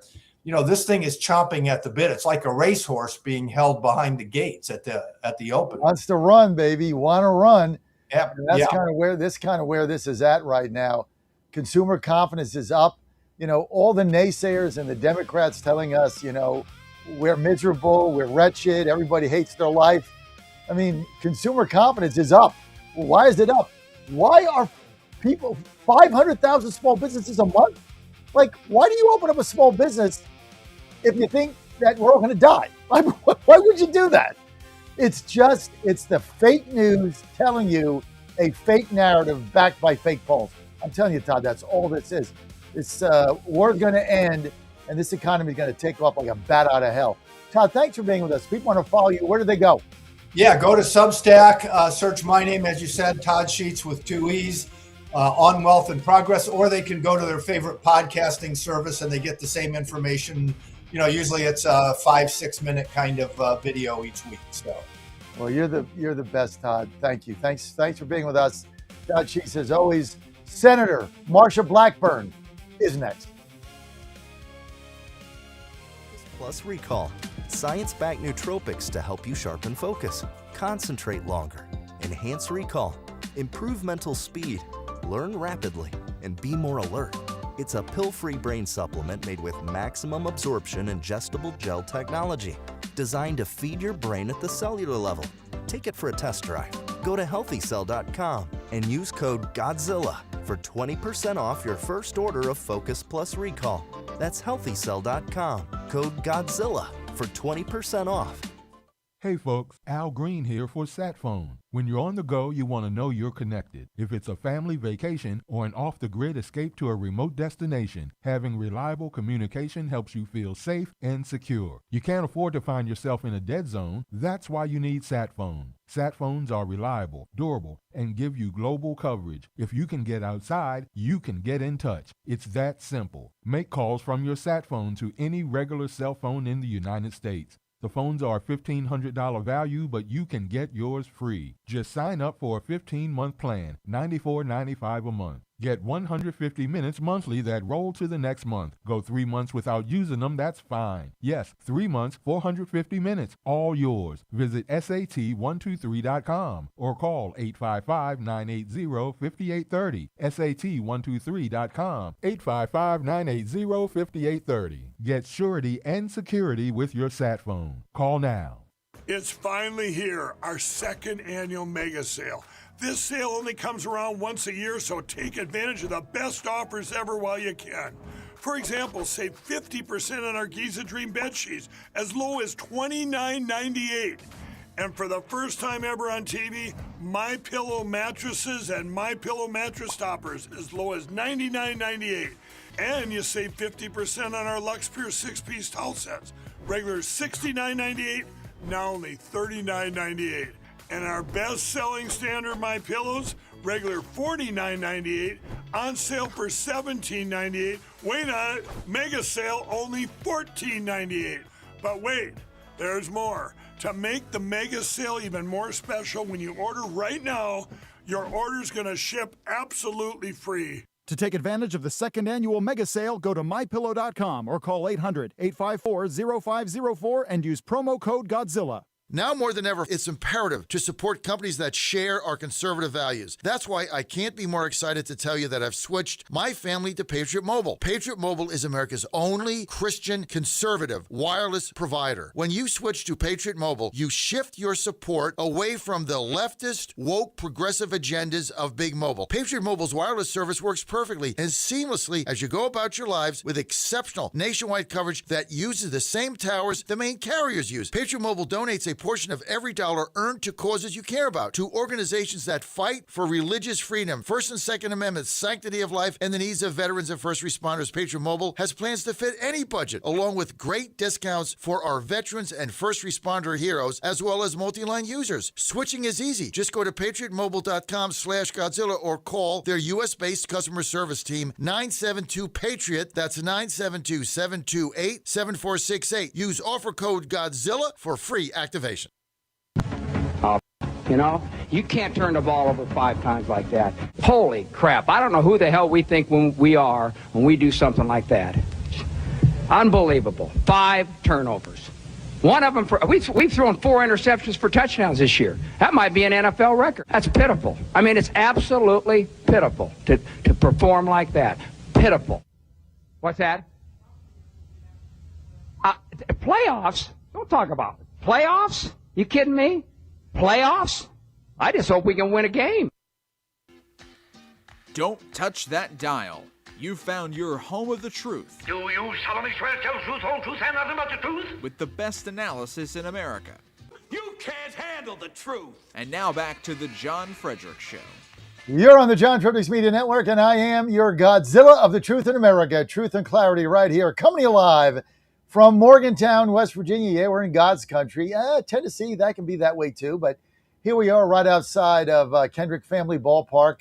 This is going to be the scene of the Super Regionals coming right here after West Virginia's big victory yesterday, sent Kentucky packing, fired them buses up back to Lexington. See ya. Thanks for coming.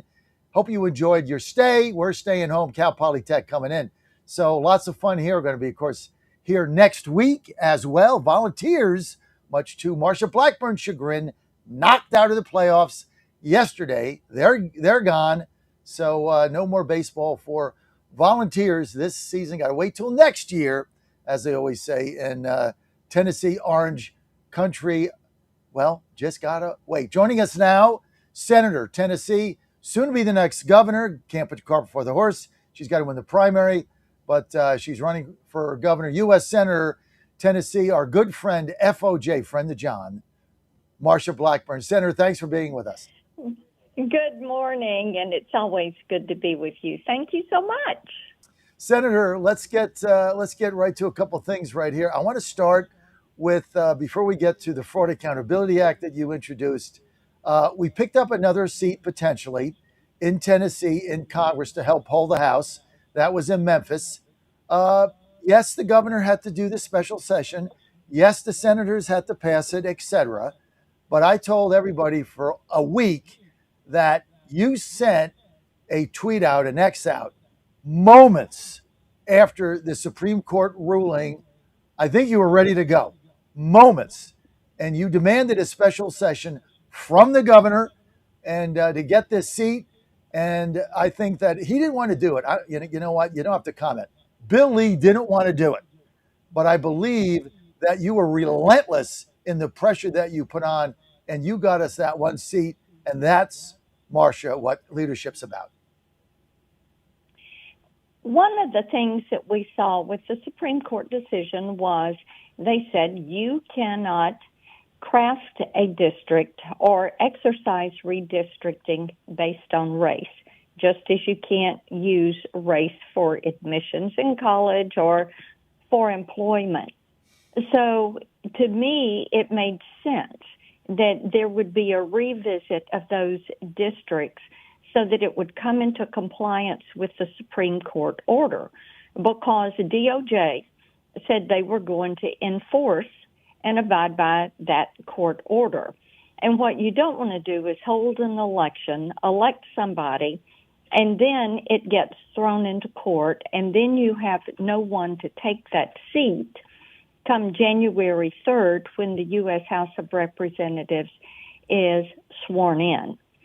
So my thought was, let's revisit this.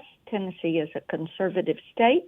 Let's look at these districts. If you're going to change those lines, change them sooner, not later.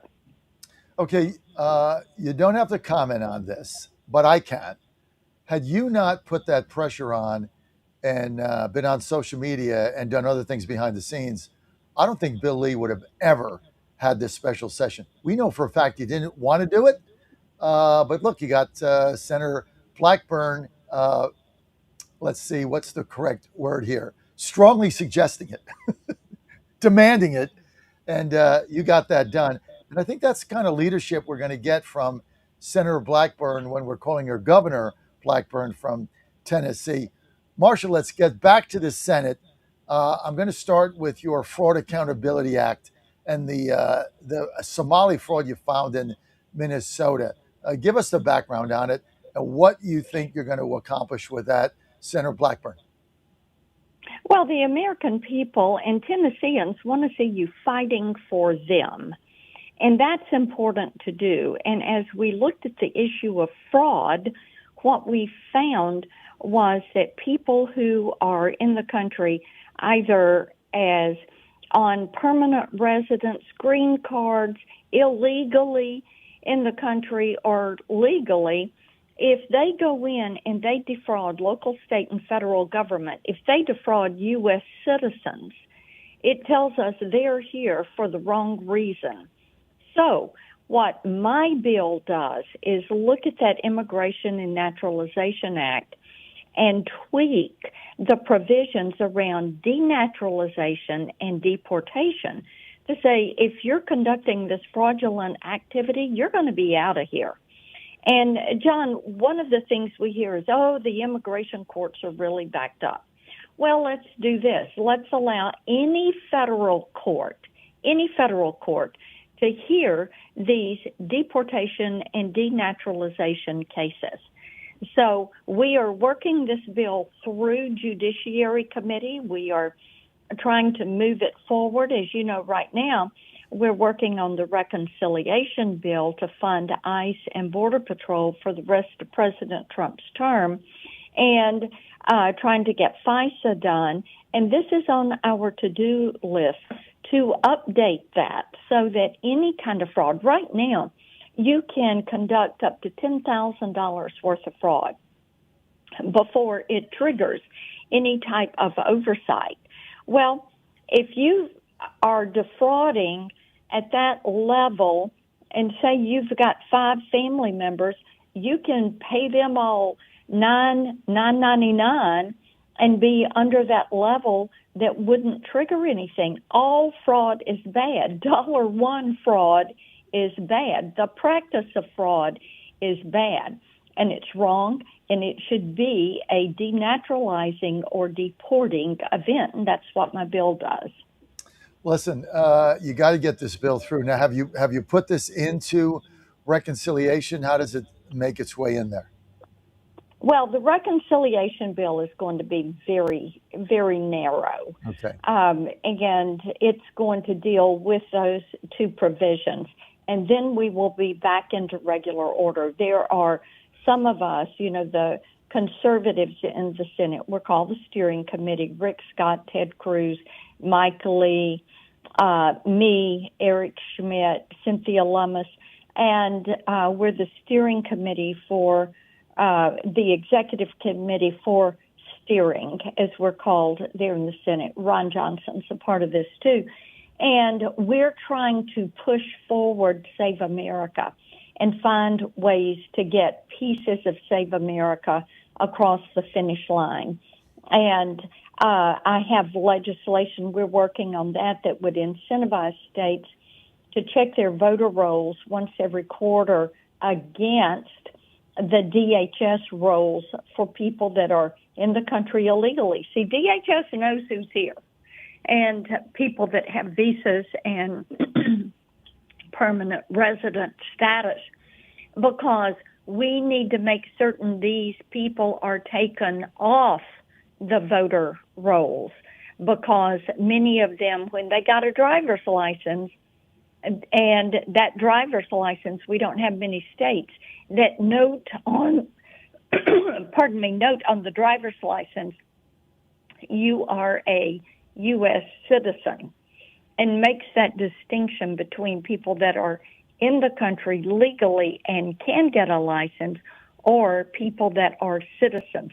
So my bill would require the checking against that database so that we take people that are in the country off those voter rolls. I tell you, it just makes sense. Everything you do makes sense. That's why you're like the common sense conservative senator in the U.S. Senate. Let's go to the SAVE Act. We can't even get a vote on it. I mean, they're trying to put it in a reconciliation bill. I don't think you have the votes there, but we just want to vote on it on the floor so we can hold everybody accountable. And I'm not sure if you did that with what's going on in Maine. You couldn't convince Susan Collins to vote for this because without MAGA behind her, she's going to lose to the communists. So why can't Thune get this to the floor for a vote? There are not 50 votes for this. And this is one of our frustrations, is that we don't yet have 50 votes. When we get to 50 votes, then let's get it to the floor. And if we can't get a vote on it, let's go after these pieces that we can get across the floor. And I am pushing to get it done. I've been with Save America since day one, and we want to get this done. It is vital to get this done. And so if we have to break it apart and do it piece by piece, we'll do it that way. but the goal is to get it passed. So we have a 53 to 50 majority. We only need 50 votes, basically, even in reconciliation. If you put it there, we don't have the votes for the filibuster, which is a separate topic we'll get to in a second. But I mean, you can understand the frustration of many of us. And I'm in DC. Absolutely. You understand I'm frustrated too. I mean, we can't, this is like the most important election integrity act you could have. 80% of Americans support this bill in its entirety. In some pieces of it, it's over 90%. We have a 53 to 50 majority, and we can't even get 50 Republicans to vote for this bill to come on the floor, which isn't going to pass if you don't get rid of the filibuster anyway. And so they won't even bring it.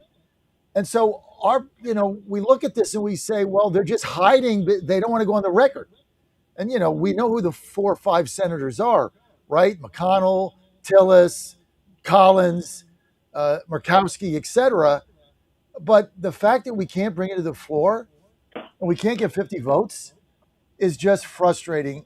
If if it was something the Democrats wanted to do, they'd always get the votes they need. Why can't we get our conference to back this? And that is something that is frustrating to me, just as it is frustrating to you, because this is a common sense measure. It is common sense that you would be a citizen of our country in order to vote and have a say in our election. And it is also common sense that you would show an ID when you go to the polls. And it is common sense that you would do what Tennessee does. We've got the most secure elections in the country. People are a citizen, and people show an ID when they walk in the poll to vote. They verify that they are who they say they are. But you know what? The Democrats are now so far left, John. They do everything they can do to make illegal legal, to circumvent the rule of law. And when I talk to Tennesseans, they've about had it with that kind of disrespect for the rule of law in our country.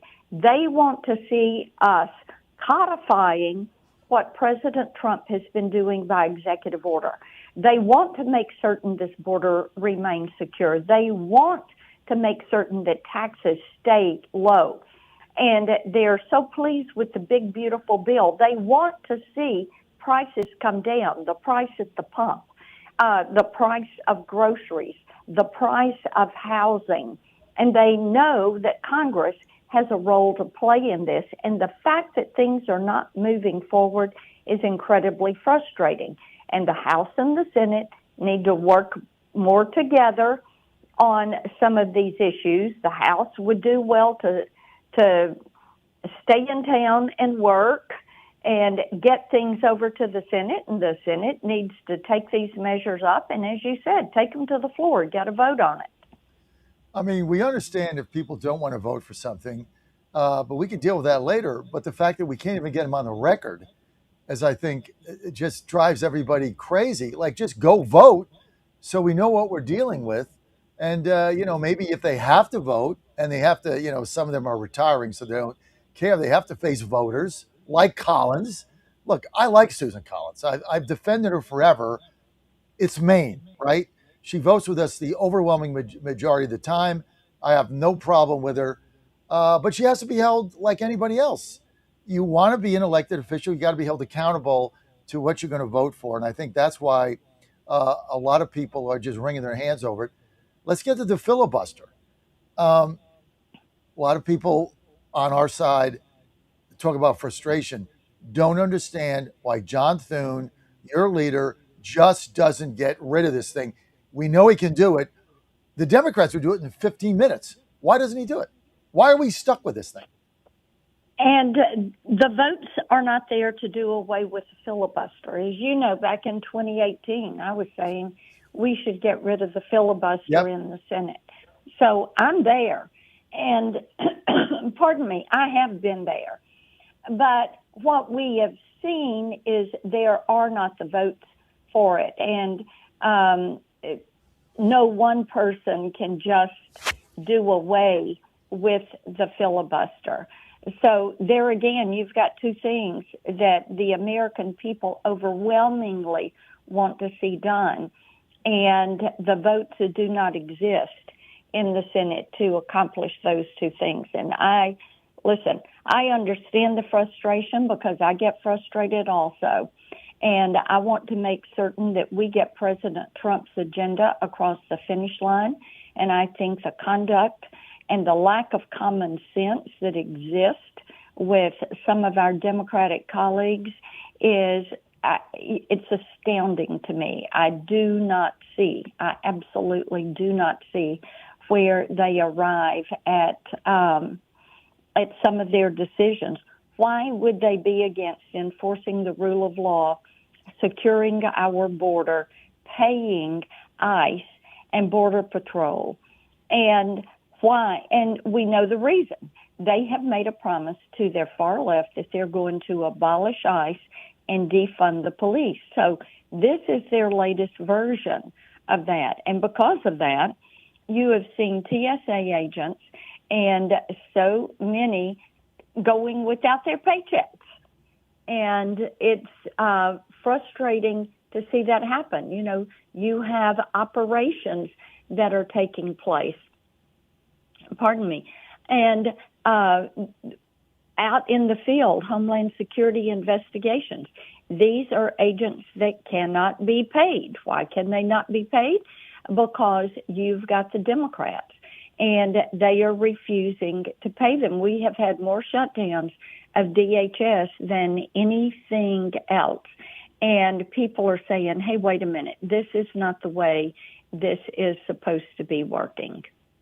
You're on the John Fredericks Media Network, Trucking the Truth Across America. We're with U.S. Senator, Tennessee Republican Marsha Blackburn. She's also the leading candidate for the Republican nomination for governor in Tennessee. That'll be in a primary in August. She's a heavy favorite to win that. And then, of course, favored to be the next incoming governor of Tennessee. Bill Lee's term is, his time is termed out. So he'll be retiring, and likely we're going to see a governor, Marsha Blackburn. Marsha, let's get to the Iran war. Just give us your thoughts on where we are now and what you think President Trump has to do. President Trump has said from the beginning, the goal is to make certain that Iran never gets a nuclear weapon. They need to do two things. One is to turn over that enriched uranium and then to open the Strait of Hormuz. And he has been very consistent in that. He has another proposal back to Iran following their latest proposal. And of course, they don't want to turn over that enriched uranium. And they're saying now, well, it is buried so deep. Well, even if we have to go in there and get it to turn it over to the International Atomic Energy Agency, we would do that. But the point is you have to make certain for the good of our children and grandchildren and all mankind that we never have a nuclear armed Iran. We shut that down. So the president is continuing to work on this. He wants this done quickly. As he and Secretary Bessent have said, as soon as they get that strait open. And by the way, that's international waters. Why would we allow Iran to go in there and set up a toll booth? And they need to get those mines out of the strait. This needs to be open so that commerce can take place. Are you in favor of us, of President Trump, if he has to, escalating things and taking those islands over to ensure that militarily we can take control of the strait, if need be? I think it's best not to focus on hypotheticals. And, John, I really think it's best just to give the President, Secretary Bessent, Vice President Vance, and, of course, Steve Witkoff is involved in these negotiations, as is Jared Kushner, and they are working every single day. Marco Rubio is kind of leading this team. Let's give them the ability to conduct the work that they need to work so that we can end this. Iran has been at war with us for 47 years. President Trump said he was going to end endless wars. And this is another step in keeping that commitment. Final thing, because what you're saying is fair enough. I get it. Fiery phone call yesterday reported between President Trump and Benjamin Netanyahu of Israel, the President Trump not happy about the constant excursions and bombing into Lebanon. Do you kind of have the same position on that? Just let everything play out? Because if you look at some of what's leaked out about that call, President really not happy with the situation with Israel. And I was not privy to the content of the call. I know we've heard some secondhand accounts. Right. And I know that the president is working with Netanyahu, and inappropriate, I think, to really weigh in when I was not privy to it and I've not seen that transcript. Okay, final thing. I live in Washington, D.C. You're there during the week. Have you ever seen an urban community, an urban center, an urban city, the level of revitalization that has gone on there? Have you ever witnessed that in your life? Maybe Memphis would be number two. It's incredible. And I tell you, Memphis and what we have done with the Memphis Safe Task Force is absolutely phenomenal. I was down there last week in Memphis, and it is just awesome. So they are doing great things. You're seeing a great revitalization here in D.C., where I am this morning, and I think people are happy to see it. Senator Marsha Blackburn, thank you. Thank you for being with us today. People want to follow your campaign. Where do they go? MarshaBlackburn.com. Senator, thank you. Always great to have you with us. Thank you for your candor and your insight. We're going to be right back. Texas Truth Line coming up at 9. Keep it right here on the John Fredericks Media Network.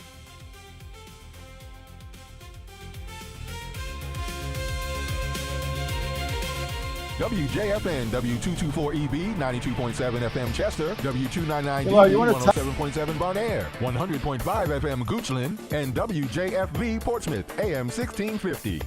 From Town Hall, Amit Thomason. President Trump remains optimistic about prospects for a U.S.-Iran deal. He says it could come quickly, perhaps in a week. Ukrainian civilians have endured another massive assault by Russia. A missile and drone barrage left at least 17 people dead, dozens wounded. Elias Farias, a 47-year-old Kyiv civil engineer, describes the scale of the attack. It was terrible. One of the worst I have experienced. While another Kyiv resident, Urania Salikova, tells the AP, we heard several explosions. Several neighbors ran out into the yard with children with bags running to shelters. I don't know how many people, but several were injured in this attack, which happened near our house. Our window was broken and a cobblestone flew into the children's room. I'm Charles de Ledesma. Florida's new congressional redistricting map will stay. An appeals court has rejected a Democrat lawsuit against the map, upholding a trial court's previous ruling. On social media, Governor Ron DeSantis writes, "Get ready for November." Turmoil rocks CBS television signature news magazine. Last week, CBS fired 60 Minutes executive producer Tanya Simon and correspondent Sharon Alfonsi and Cecilia Vega. At a meeting to start the week, a longtime anchor spoke up. I'm Scott Pelley. According to a detailed report on the Status website, Pelley said CBS News head Barry Weiss is murdering the show and accused Simon's replacement as executive producer Nick Bilton of having slender qualifications for the job. The report says Weiss was not at the meeting. Bilton insisted Weiss does love CBS News and 60 Minutes. Pelley countered by saying she was brought in to kill it, and she's doing exactly that. I'm Ed Donahue. Watching Wall Street, the Dow futures down 228 points, NASDAQ futures off 17. More on these stories at townhall.com. Looking for a great real estate agent? Someone who can help you sell your home fast and for top dollar? Go to ready.com, REDY.com. Because on Ready, agents will pay you just for the opportunity to sell your home. Yeah, on Ready, agents will pay you for your listing. Thousands of dollars up front just for a chance to sell your home. And it's easy. Just go to ready.com, enter your address, and when you want to sell.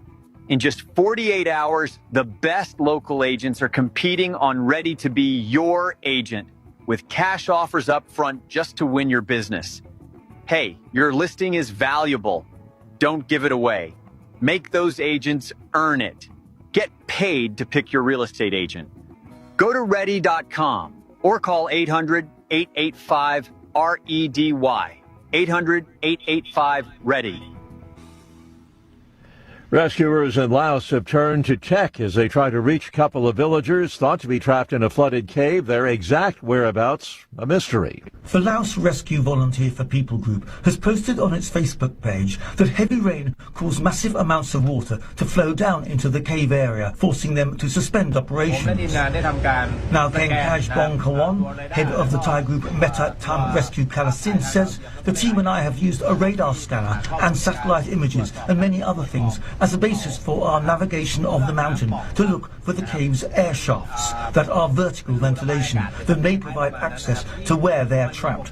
Rescuers believe the two missing people are trapped deeper inside the cave than the location where the 5 survivors were originally found on Wednesday. I'm Charles Dilladesma. NVIDIA has taken the wraps off a powerful new chip to bring advanced artificial intelligence to Windows laptops and desktops.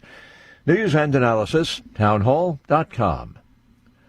A former North Carolina police officer is facing charges after a beating. It was captured on doorbell camera video. Video of 22-year-old Shelby officer Carson Hyder pummeling Sherry Moore last week circulated widely on social media. Let go! I got her!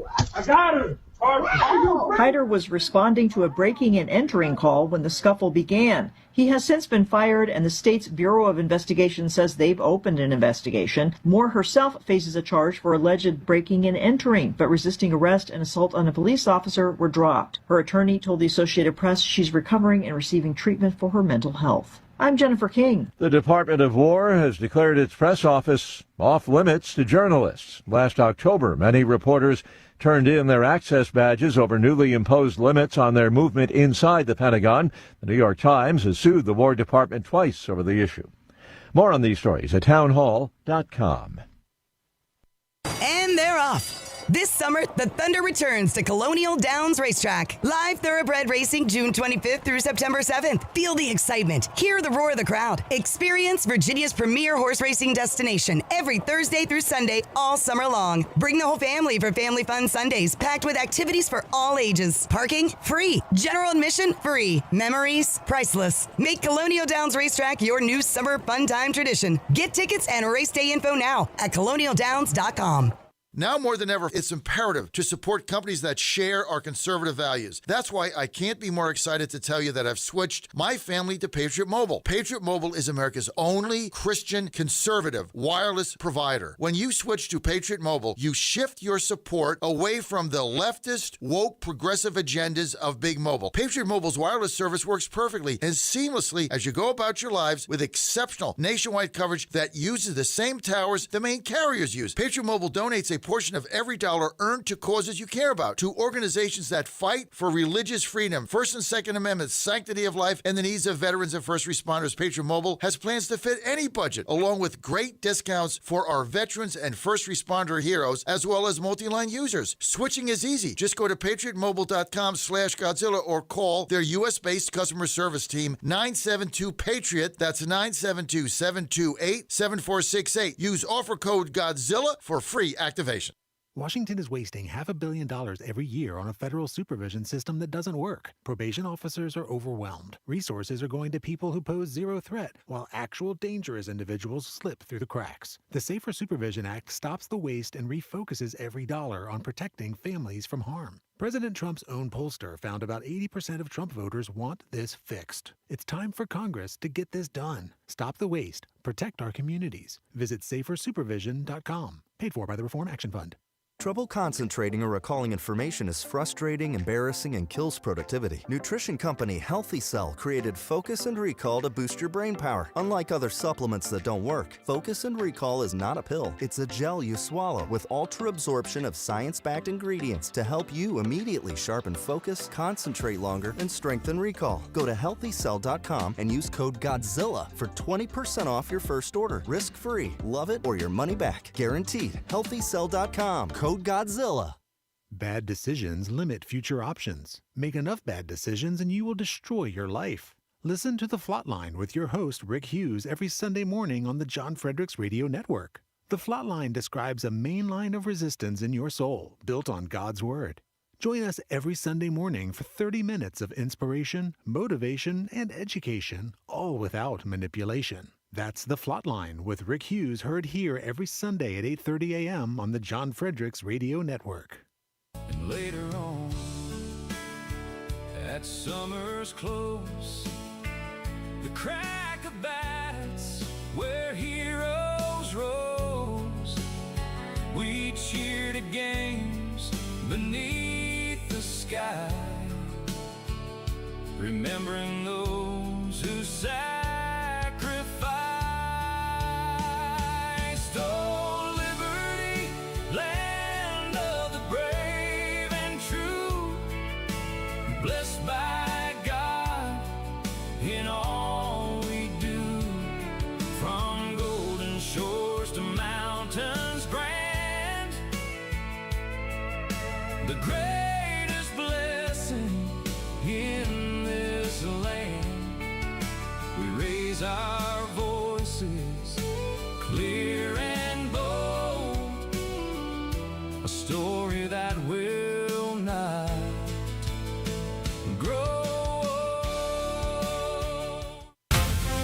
Live from the NCAA baseball tournament in Morgantown, West Virginia, this is a special edition of the John Fredericks Show. Grab yourself some peanuts and Cracker Jacks, sit back, and get ready for the best 4 hours of talk in the universe.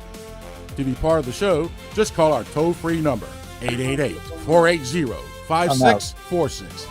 And now, here's the Godzilla of Truth, the Oracle of the Deplorables, the man who tells his players to just keep swinging, John Fredericks.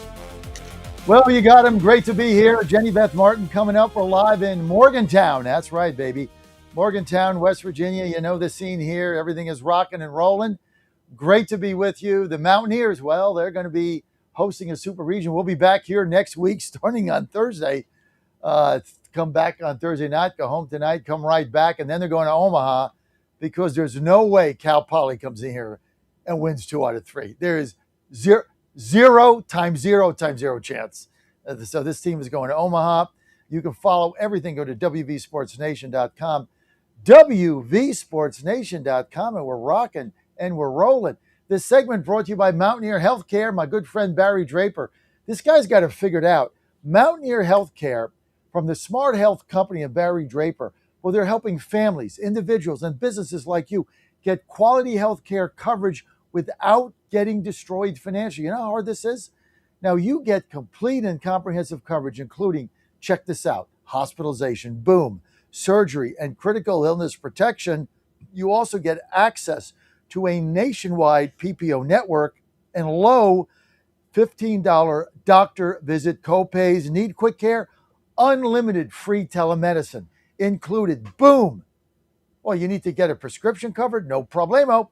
They've got fully tiered prescription drug plans too. Now, whether you need an individual plan for yourself or a group plan for your company, Mountaineer Healthcare, they're great.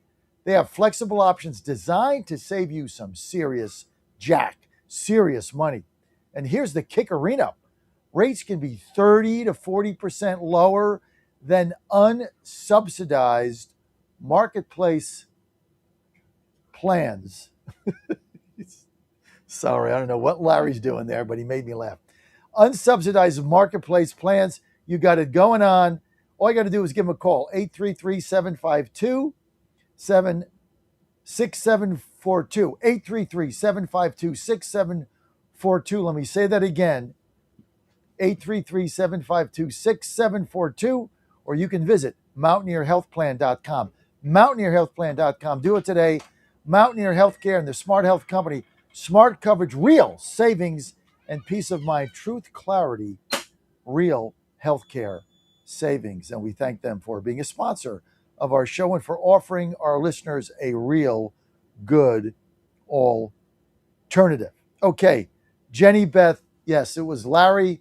I guess wanted to highlight my tie. Oh my goodness, Dan, you just can't make this stuff up. Now, if you wanted to highlight Jenny Beth, that would be a different story. That would make ratings go up. But trying to highlight my tie, probably not the best utilization of the TV camera. Let's see, Jenny Beth is with us. But it's a nice yellow tie, John. I'm sorry, Jenny Beth. I glanced up and all I saw was my tie on the screen. That was it. That's all I saw. I'm like, okay, Larry, you hit the wrong button there, dude. You got to be. We're trying to teach Larry the camera here on the bus. Jenny Beth, it's good to see you. Jenny Beth Martin. Everybody knows Jenny Beth. She is a founder of Tea Party Patriots and runs the organization. She's got podcasts, the Jenny Beth Show. So that's pretty neat. So Jenny, tell us about what your thoughts here. Just before I even ask you a question, break everything down, unplug Jenny Beth. What's going on?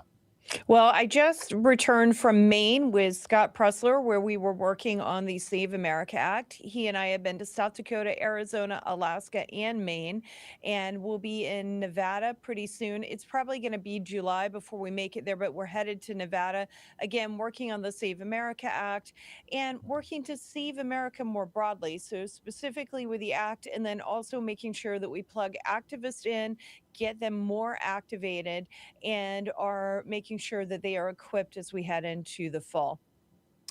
So Jenny Beth, I understand what you're doing, and thank you. Let's get to reality. I just had on Senator Marsha Blackburn. Here's what she said. For the SAVE Act in the Senate, we can't bring it to the floor. We can't bring it to the floor because we don't have the votes. We don't have, specifically, she said, 50 votes. They're not there. Then I asked her about, of course, even if you had 50 votes, it wouldn't pass anyway. But you could get it to the floor, see who votes against it. Can't bring it to the floor, don't have 50 votes. Then I asked her about the filibuster. She agrees the Democrats would get rid of it in 5 seconds. She's voted to get rid of it, but she said, we don't have 50 votes. So I appreciate you going around the country, but you don't have 50 votes, including Susan Collins in Maine. I don't think it's correct, John. She's looking at it because she's saying, and other people, including the Hill and others, have said there are not 50 votes because of an amendment that Kennedy offered to the Vote-A-Rama related to the budget resolution about 4 or 5 weeks ago. That resolution was not, that amendment was not the Save America Act, and Susan Collins and Grassley Grassley was not in the room, and Susan Collins did not vote for it. Had Grassley been in the room, it would have been an extra vote. And Susan Collins will vote for proof of citizenship to register to vote and voter ID. She's committed to it. Her staff is saying that she supports the House-back version of the bill, and she's on the record doing that. She's also raising campaign funds for it. I have gone back and checked with other senators, and they've told me that that resolution that Kennedy offered, it absolutely was not the Save America Act, and it was something. It was, I think, more of a show vote than anything else. But she will vote for it, and Grassley will too. They both are co-sponsors of the bill. So there are 50 co-sponsors of the House-backed version of the bill. There are 50 votes. How do we get it passed? You're right about reconciliation, and I agree with Senator Blackburn. There are not 50 votes for getting rid of the filibuster. We have other mechanisms to get it passed, including possibly modifying it slightly and attaching it to reconciliation, either 2.0 related to the DHS funding or 3.0, which the House is still working on. Additionally, there's there's other legislation that Democrats are going to vote for, like FISA. And so if it was attached to FISA, then it could potentially be passed in the Senate. That still, of course, requires 60 votes, but you're more likely to get Democrats voting for that than not. The other thing is that the Senate is completely dysfunctional, and their attitude about things is dysfunctional right now as well. Speaker Mike Johnson has a razor thin majority, and he is able to go talk to every member of his conference, negotiate, and get them to yes. And he also talks to his Democrat counterparts. From what I can tell, especially when it comes to the Save America Act, the members are not talking to one another. They sure as heck aren't reaching beyond the aisle, and they need to do that. That's part of the legislative process. But a week and a half ago, they couldn't even be in the same room together, and they wound up having to leave early and not finish funding DHS because you've got some members who are too hot under the collar or licking their own wounds because they lost elections or didn't get President Trump's endorsement. But do I think it can still pass? I think it is still possible. That's why I'm working on it. This is something that over 80% of Americans want to see done. The major components, only American citizens voting and voter ID.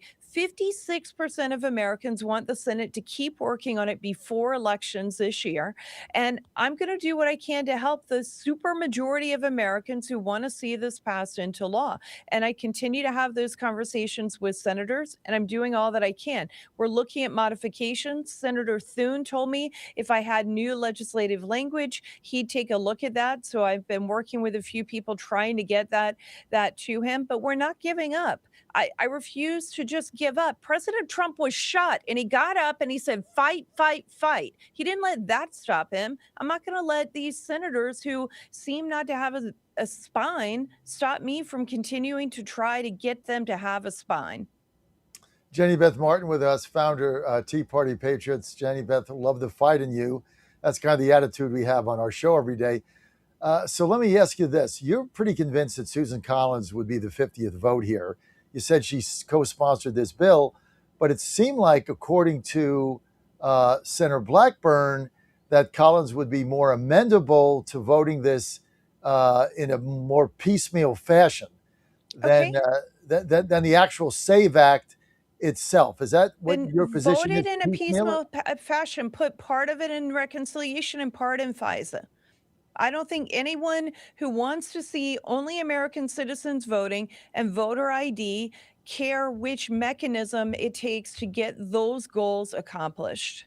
So that's not an issue. I don't think that if I went and asked the grassroots or any of the audiences where I've been speaking, where Scott Presler has been speaking, that any of us would say, oh no, it must be exactly this with every single comment, every single period. We know what the goal needs to be. We want to make sure that whatever happens, if they break it up, if there are any legislative changes, that it is hard and fast and it accomplishes the goal. So as long as it truly accomplishes the goal, okay, then break it up. And I know that Cleta Mitchell is on the same page with me as this, as long as it accomplishes the goal and it's not completely watered down into nothing. Well, that's, I think, the frustration that everyone has. And you really look at John Thune, and, Blackburn was pretty effusive here. Now, obviously, she wouldn't comment on the Iran war, and I respected that. She doesn't want to get out front of the president as a senator, but she was pretty effusive on the whole Senate thing. She said, like you, was dysfunctional. They ought to be there voting. They're always on vacation. She blasted that. But the other thing she said is that basically that they don't have nearly enough votes in the Senate to get rid of this filibuster. And then you look at what's going on with the fact that they can't even bring it to the floor of the SAVE Act. And you think they're doing it to protect senators, that those who want to vote no don't have to vote no. And so it's just conjecture about what they're going to do. I mean, isn't that part of the whole scheme in there? It's a scheme. Well, it's a scheme. I cannot get inside the head of several of the senators and the leadership of the Senate. They don't make sense to me. But what I do understand is this, John. I don't think I do not think that the filibuster is going to be gone with this Republican Senate. So we can call for it, but I don't think that's going to happen. What I know is that what we are asking for, with only American citizens voting in American elections and voter ID when casting a ballot, that 80% plus, including over 70% of independents and independents, liberals, and Democrats, they agree with us on these issues. So the will, the support, this is not a tough vote. This is not a tough vote. You are voting to do what the American people want you to do. Now, what it doesn't have is a whole bunch of lobbyist money behind it, so it doesn't benefit the senators' bank accounts and their campaign coffers, but it does benefit them because they're voting and doing what the American people who elected them expect them to do. You I know think what's that, interesting? Go ahead. I'm sorry. No, go ahead. well, I just think the Senate is completely dysfunctional. And what we're seeing right now is the evolution of over 100 years of dysfunction since the 17th Amendment was passed. And I think that at some point we need to have a much more serious conversation as a country about how we fix the Senate. If we get rid of the filibuster, we're going to have a House-like body so we'll have two chambers that function like the House of Representatives, but one that is far, far less accountable because elections happen only 6 years. And if we get rid of it, it will create even more problems, but it's a Band-Aid on top of the problems that exist right now. It doesn't get to the root cause of the problem. What's the root cause? I think the root cause is that we now directly elect senators instead of electing them through the state legislative bodies. If we're electing them through the state legislative bodies, they're no longer completely accountable to lobbyists. They're now accountable to elected officials. And we each can reach out to both of our elected officials at the state level and hold them accountable. Wait. We're with Jenny Beth Martin. This is a bold plan. Okay, it's bold. So let me get my arms around it so everybody understands what Jenny Beth is advocating here. She wants to go back to, 1790 or something. And rather than, it is not 1790. This changed back in the the early 1900s. Well, whatever. It was like we had over 100 years without this, John. This was like when Abner Doubleday invented baseball, right? I mean, you got to go back a long time, right? But let me explain to everybody what you're advocating. You want to abolish the direct election by the people of a state for their U.S. senators. I want to have a conversation about that as a country because the Senate is. You said you want to abolish it. I want to have that conversation. I think we need to have that conversation as a country because I think the Senate is completely dysfunctional. I think getting rid of the filibuster and some of the changes that we're talking about right now are going to make it in the long run even more dysfunctional. Why? It may accomplish a short-term goal. Why would it be more dysfunctional? When you've got a senator who is representing over 11 to 20 million people, you can have 5 or 6 or 8 million people in a state completely outraged, and they don't give a flip about it. They don't care because they have so many other people who they don't answer phone calls. They don't answer emails. It is impossible to get in touch with them. And we did, thankfully, just see actual change and accountability in Texas. Look how much money that cost to get to the point where we can have actual change and accountability in Texas. Over $100 million. It's insane. And I've been thinking a lot about it. I don't know if I'm right or not, but I think it is a discussion our country needs to have. When you reach out to your state representative and your state senator, they're representing thousands of people. Generally, not even hundreds of thousands of people, maybe hundreds of thousands. But so you want the state legislatures to elect in their chamber the U.S. senator. I think we need to have a discussion about what would happen if That's we did crazy. I mean, that makes no sense. Then you take what we're doing right now, John Fredericks, makes no sense. Well, You get just rid said of the the Senate is filibuster. dysfunctional. You said the Senate is Yeah, dysfunctional. if you get rid It of is the filibuster. completely dysfunctional. We are about to have the 250th anniversary of our country. And we need to be paying attention to what are our founding principles and what are our limiting principles in this country. Because if we are not careful, we are going to be on the road to Marxism. We're headed there right now as a country. And we need to take a moment and go back and think about what is it that our founding fathers intended for this country to be? And what is it that happened when we created the Federal Reserve, when we changed how senators were elected, and when we established the income tax? How have we solved problems in the last 120 years since those things have happened? Or have we created even more problems in this country?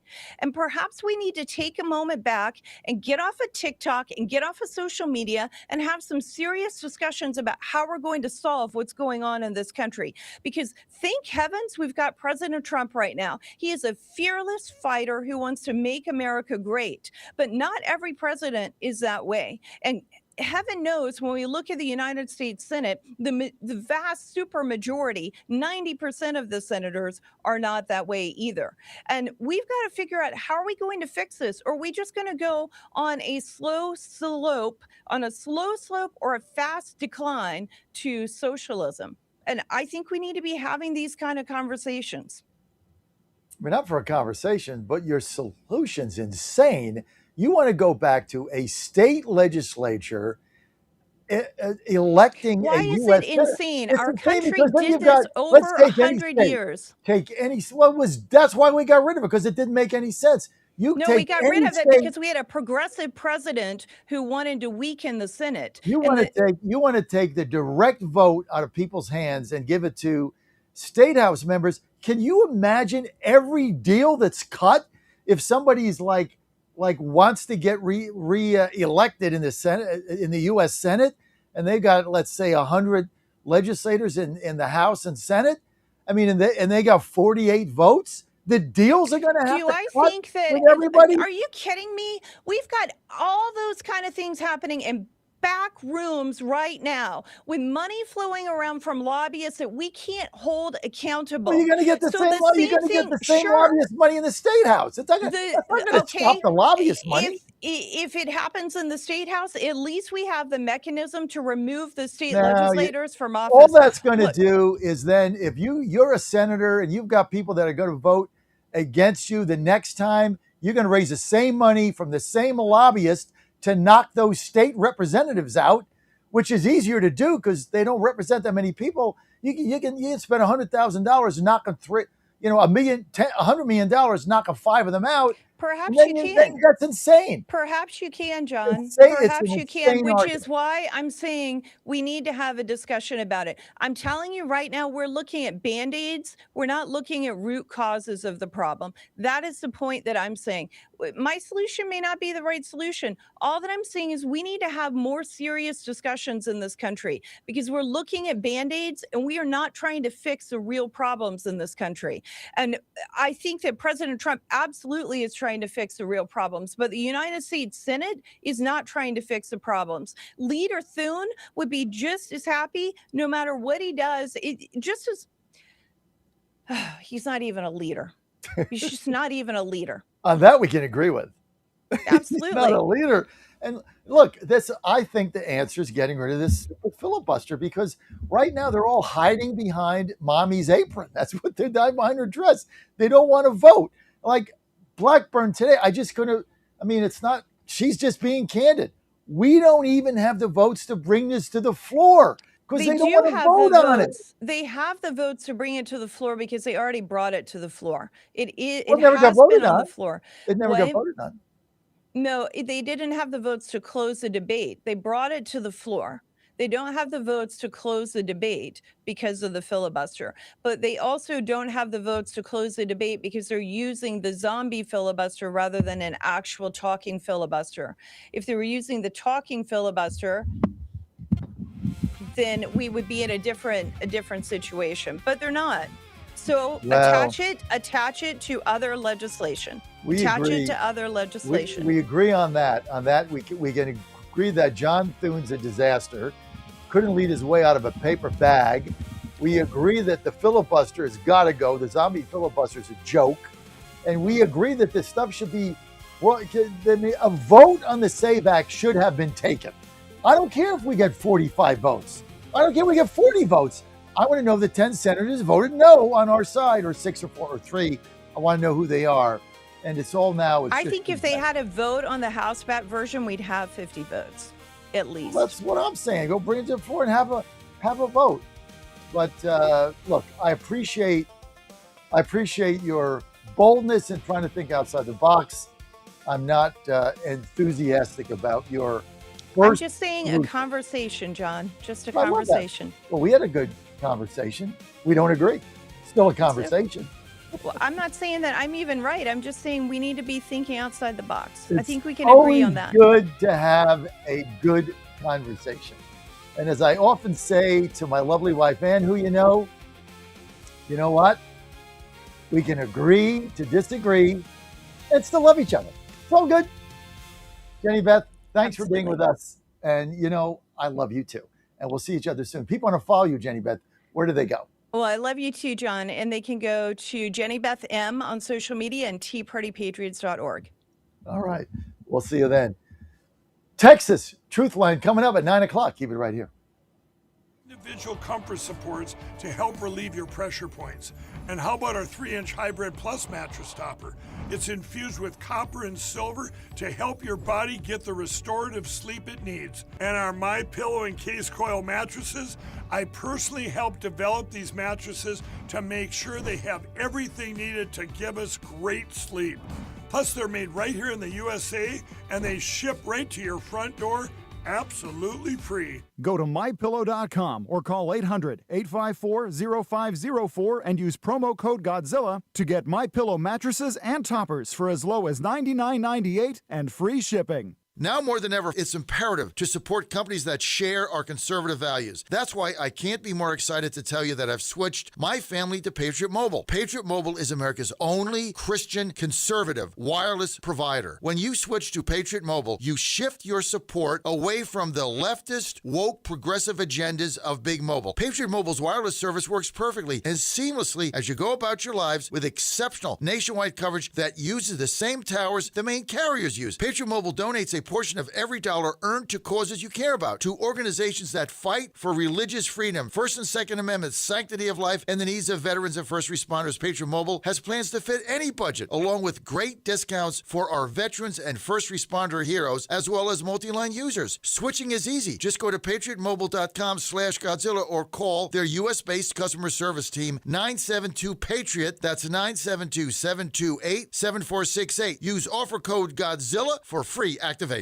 Washington is wasting $500 million every year on a federal supervision system that doesn't work. Probation officers are overwhelmed. Resources are going to people who pose zero threat, while actual dangerous individuals slip through the cracks. The Safer Supervision Act stops the waste and refocuses every dollar on protecting families from harm. President Trump's own pollster found about 80% of Trump voters want this fixed. It's time for Congress to get this done. Stop the waste. Protect our communities. Visit safersupervision.com. Paid for by the Reform Action Fund. Bad decisions limit future options. Make enough bad decisions and you will destroy your life. Listen to The Flatline with your host Rick Hughes every Sunday morning on the John Fredericks Radio Network. The Flatline describes a main line of resistance in your soul, built on God's Word. Join us every Sunday morning for 30 minutes of inspiration, motivation, and education, all without manipulation. That's The Flatline with Rick Hughes, heard here every Sunday at 8:30 a.m. on the John Fredericks Radio Network. Bears are who we thought they were. And that's why we took the damn field. Now, if you want to crown them, then crown their ass. But they are who we thought they were. And we let them off the hook. He's your Godzilla of the truth in America. It's Godzilla! No gibberish or nonsense, just common sense. And now back to the John Fredericks Show.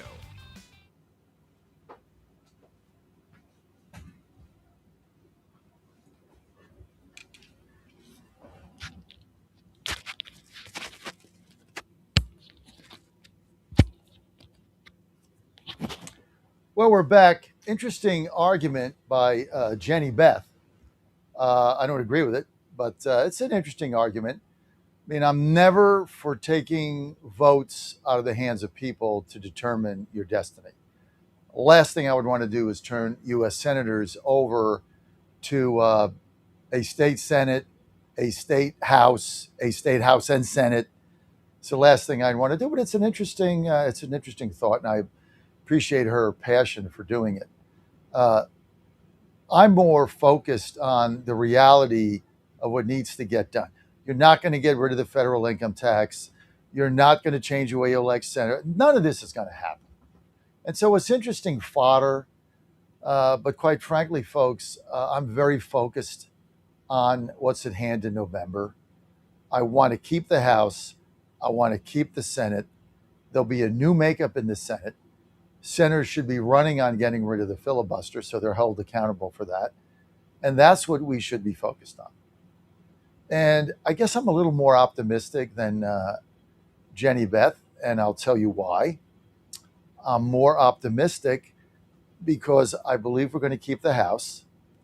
In 28, we're going to gain another 5 seats because of the illegal congressional districts that were gerrymandered for race. We're going to gain another 5. In the 2030 census, we're going to gain another 10. That's another 15 beyond what we've already gained. And maybe it's 15 and then 20, but we're going to gain a number of seats.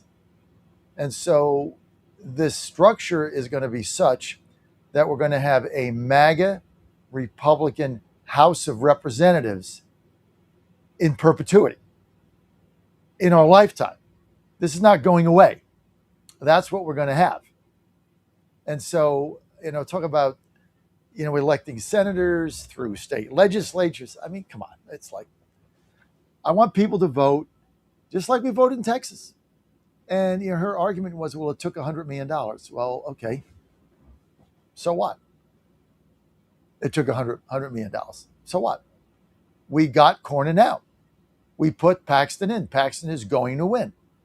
And what they're suggesting is we take those votes away from the people. There'd be no Paxton. He certainly wouldn't ever get to be U.S. Senator in the Texas state legislature. Ever. You'd get Cornyn. So I just don't see the argument. But look, it's interesting. And, we can agree to disagree. And that's kind of where we are with that. But look, I love the passion. And I love the fact that she's going out to these different states. I do that as well. You got to go out and talk to the people. 888-480-JOHN, 888-480-5646. Well, it is the Chairman's Corner. We love when we have the Chairman's Corner. That is every Tuesday at 8:30 a.m., 8:35 actually. And joining us now on Chairman's Corner is Nicole Buss-Harris. She is the chairwoman of the Maryland GOP. Chairwoman. She is the chair of Maryland. And Nicole, thanks for being with us today. Hello, how are you? Great, Nicole. Thanks for being on Chairman's Corner, the great state of Maryland, where my son plays baseball for the Maryland Terrapins. So go Terps, fear the turtle. Even though we had a tough season, we're going to be back with a vengeance. And so we're kind of excited about that. So I live in Washington, D.C. We get to go to College Park on the Metro, right? Really easy. The Green Line, boom, we're there. Takes about a half hour. We're right in College Park, ready to go. So that's the good news. Chairwoman, let's get to the overall status of the Republican Party in Maryland. Where are we? How do we move forward? How are you doing things to build the party in Maryland to make a difference? Chairwoman Harris. Yes, so we've been doing a lot of different things over the last few years. In 2024, we actually moved to the right. 23 of the 24 jurisdictions moved to the right in their voting. Now, we didn't vote for President Trump, unfortunately. Our electoral votes did not go to President Trump, but at the same time, we saw a lot of progress with 23 moving towards the right. We're, aiming for that again in 2026. More conservative voters coming out, getting engaged, and seeing that we actually need some changes in the state. I think Governor Moore has done a great thing in the fact that he has gotten people energized. People are upset with the direction of the state, and they're getting engaged. Plus, we're reaching out to more. Different types of voters. We had an event last night where we talked about the Second Amendment with people who are primarily focused on protecting the Second Amendment, which are a group of voters who don't normally vote or don't vote at as high of a rate as others. So we're doing all kinds of things to make sure that we bring in people who haven't voted before or vote very infrequently. Chairwoman Harris, give our listeners nationally a sense of the average percent that a Republican gets the vote in the state of Maryland. Well, obviously, that depends upon the district boundaries, but if you just look at the numbers specifically, Republicans in Maryland only make up 24%. So 24%, not a big deal. But when you add in those unaffiliated or even those Democrats who are soft Democrats that vote more conservatively, we can get anywhere from 30 to 40%, even 45% of the vote statewide when we talk about the unaffiliated voters. And remember, it was only a couple cycles ago where you had a Republican governor that got reelected in a landslide. Oh, exactly. So that shows that Marylanders, when you talk about the issues that they really care about, and when you engage those soft Democrats, the soft Democrats have been left behind by the Democrat Party these days, and the unaffiliated. You see that Maryland is more conservative than a lot of people, realize. It's just, do we do a good job in communicating the issues that matter to them? You're on the John Fredericks Media Network. We're live in Morgantown, West Virginia today, not in Washington, D.C. I'll be back there tomorrow, where this is RNC Chairman's Corner. We're with the chairwoman of the Maryland Republican National Committee of the party in Maryland, and that is Nicole Harris. Nicole, thanks again for being with us on Chairman's Corner. We've got one Republican seat in the House, and that happens to be your husband, Andy Harris, also chairman of the Freedom Caucus. So it's all in the family. But Wes Moore vowing to try to gerrymander that seat out so it's completely blue. The Democrat State Center has fought him on that. Give us insight into where that argument is now. Well, that argument is going to be coming back up this month. Senate President Bill Ferguson was able to put it off through the entire session, said, I'm not going to redistrict. We're not going to do this. And I think that he was trying to save the Democrat Party from themselves, because had they decided to redistrict during the regular session, it would have gone to court. And not only would that map have gone to court, but we would have been able to challenge the map that we're currently under, which had not been challenged in court previously. So the situation now is that they're going to call a special session sometime this month, probably towards the end of the month, to be able to put it as a referendum on the November ballot to let the Maryland residents, Maryland voters decide whether or not we should be able to redistrict on a whim, every single 2 years if we wanted, rather than waiting for the census every 10 years. So that's what we're expecting to go forward, is that it'll be put on the referendum, it'll be voted on in November. And then, if we don't do our job properly in communicating what that actually will mean for Maryland voters, then we will be looking at a new map for 2028. So they can't do anything for 26, right? That window is closed. But this referendum that you anticipate the General Assembly passing, which you get on the ballot in November, is that going to be for a specific map, or is that going to be for the ability for them to change the map? I expect that it'll be for the ability to change the map whenever they want, which is actually more dangerous.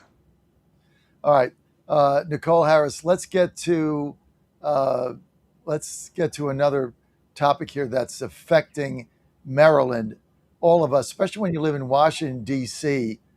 The squalor and decrepitness of the city of Baltimore is stunning. It's absolutely shocking to me living in DC and seeing what President Trump has done in 18 months, basically taking a disastrous urban decaying center ridden with crime and carjackings and gangs. And you couldn't take the metro. You couldn't do anything. I wouldn't let my wife go outside after 5 o'clock. No way. He's turned it into Disneyland of the Northeast in 18 months. But you look at your city of Baltimore, you can't walk down the street. I mean, the last time I drove to Pimlico before it went under reconstruction, right, the racetrack there, I'm a racetrack fan. I decided to drive there with Ann and my family in the car. And so I took the back road, to get to Pimlico through downtown. I mean, I rolled the windows up. You can't have a firearm in DC, so I have no in the car. I rolled the windows up, locked the doors. I mean, I'm driving down these streets. There's gangs. Every window is boarded up. It's disgusting. There's homeless all over the place. Broken glass. I was driving downtown Beirut, Lebanon after a bombing. What the hell is going on in the city of Baltimore, Nicole? It's really sad. I have a special place in my heart for Baltimore. Look, I'm a small rural girl overall, small town, but I lived in Baltimore 26 years ago, and I really enjoyed my time there. I worked downtown. I lived in Fells Point. I walked, to and from work. People thought I was crazy then. There's no way I would do it today. I absolutely could not walk back and forth, especially after dark, which is often what I did. Um, it's sad because I know so many people who still live in Baltimore City. They love the city. They love, what the potential is for the city.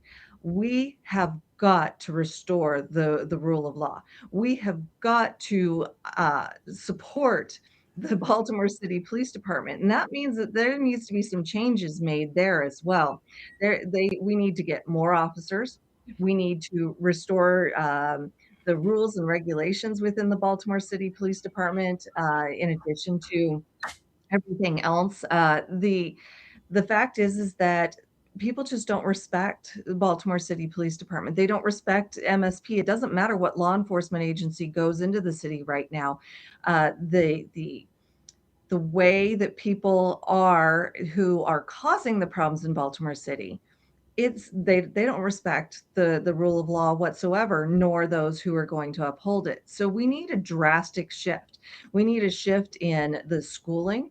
We need more parental control and involvement in children's lives. We need more job opportunities. We need the students to actually be graduating who can where they can read and write. There are so many problems from birth through adulthood, which are leading to the problems that we have on the streets. So it has to be a generational shift. It's going to take a while, but I do believe that some of the things that President Trump did with DC, let's do it with Baltimore City. That's where we need to come in and do it. And you have a level of corruption there. Talk to us a little bit about what has gone down in the mayor's office now, which has made national news. Nicole Harris. Well, I mean, let's face it. The mayor's office has. I don't even know what to say because we can talk about the current mayor, but this has been a problem systemically. How many mayors have we had in Baltimore City that have had corruption charges, have been taken out because of corruption charges, have lost elections because of corruption allegations? This is ridiculous. It has to be cleaned up. It literally needs to be cleaned up. And there are people in Baltimore City residents who realize this and are saying that we have to do this. We have to pull these people out. We have to stop electing them. We have to, make sure that we get good, honest people. But here's the problem. So many people, and this happens at all levels of government, so many people we will elect somebody new and they'll be good, but they don't know how the system works. They don't know how to get a bill passed. They don't know how to make a suggestion to the council or to their fellow congressmen, whatever level of government it is. What happens is that the bureaucracy, the unelected, unaccountable bureaucracy takes over because they tell the new mayor or the new congressman or the new state senator, they tell them, you do this, you get this, you work the system this way. But the problem is those people have no accountability whatsoever. So we can elect new mayors, but will the problem still continue because the bureaucracy, the unelected, unaccountable bureaucracy is actually running things? President Trump talks about a deep state. There's a deep state in every level of government, unfortunately, because we can have bad actors who have no accountability to we the people. Nicole, you just nailed it. It's so sad. Nicole Harris with us. This is RNC Chairman's Corner. She is the Republican chairwoman of Maryland and for the GOP. So thanks for being with us on Chairman's Corner, Nicole. But you nailed it. And for those of us that have spent time in Baltimore, you used the word sad. It is really sad to go down there now. I used to work at the Baltimore Sun right downtown. I remember going before Camden Yards to the old Memorial Stadium many years ago, and then to Camden Yards. And it was just, you'd go to Baltimore, you'd get the crab cakes. It was just, now you can't go 2 blocks without taking your life in your hands. And then the garbage and the graffiti and the broken windows and just the squalor and the drugs that's getting dealt right in the middle of the street. It's so sad, and it doesn't have to be this way, Nicole. President Trump proved this. We're choosing to live that. You don't have to live in filth and squalor and drugs and, people defecating on the sidewalk. You don't have to live that way, but you are, and it's sad. Well, what's unfortunate is that people are so busy taking care of their own lives. They're so busy trying to provide food, to provide a roof over their children's head, that, they don't have time to get involved in the day-to-day politics that you and I both discuss and work in. So, it's our job to make sure that they understand what's at stake and that their simple vote, getting involved to vote and be an informed voter takes very little time so that they can still do everything they need to do for their family, but they can change it in the long term by getting new people involved, by getting new staff. Because if we do bring a new mayor in, some of that bureaucracy is going to change. It's going to be a job and it's not going to happen overnight, but it will start changing. But we have to make sure that we're talking to people to get them to understand the importance of their vote. And too many people in Baltimore City don't vote.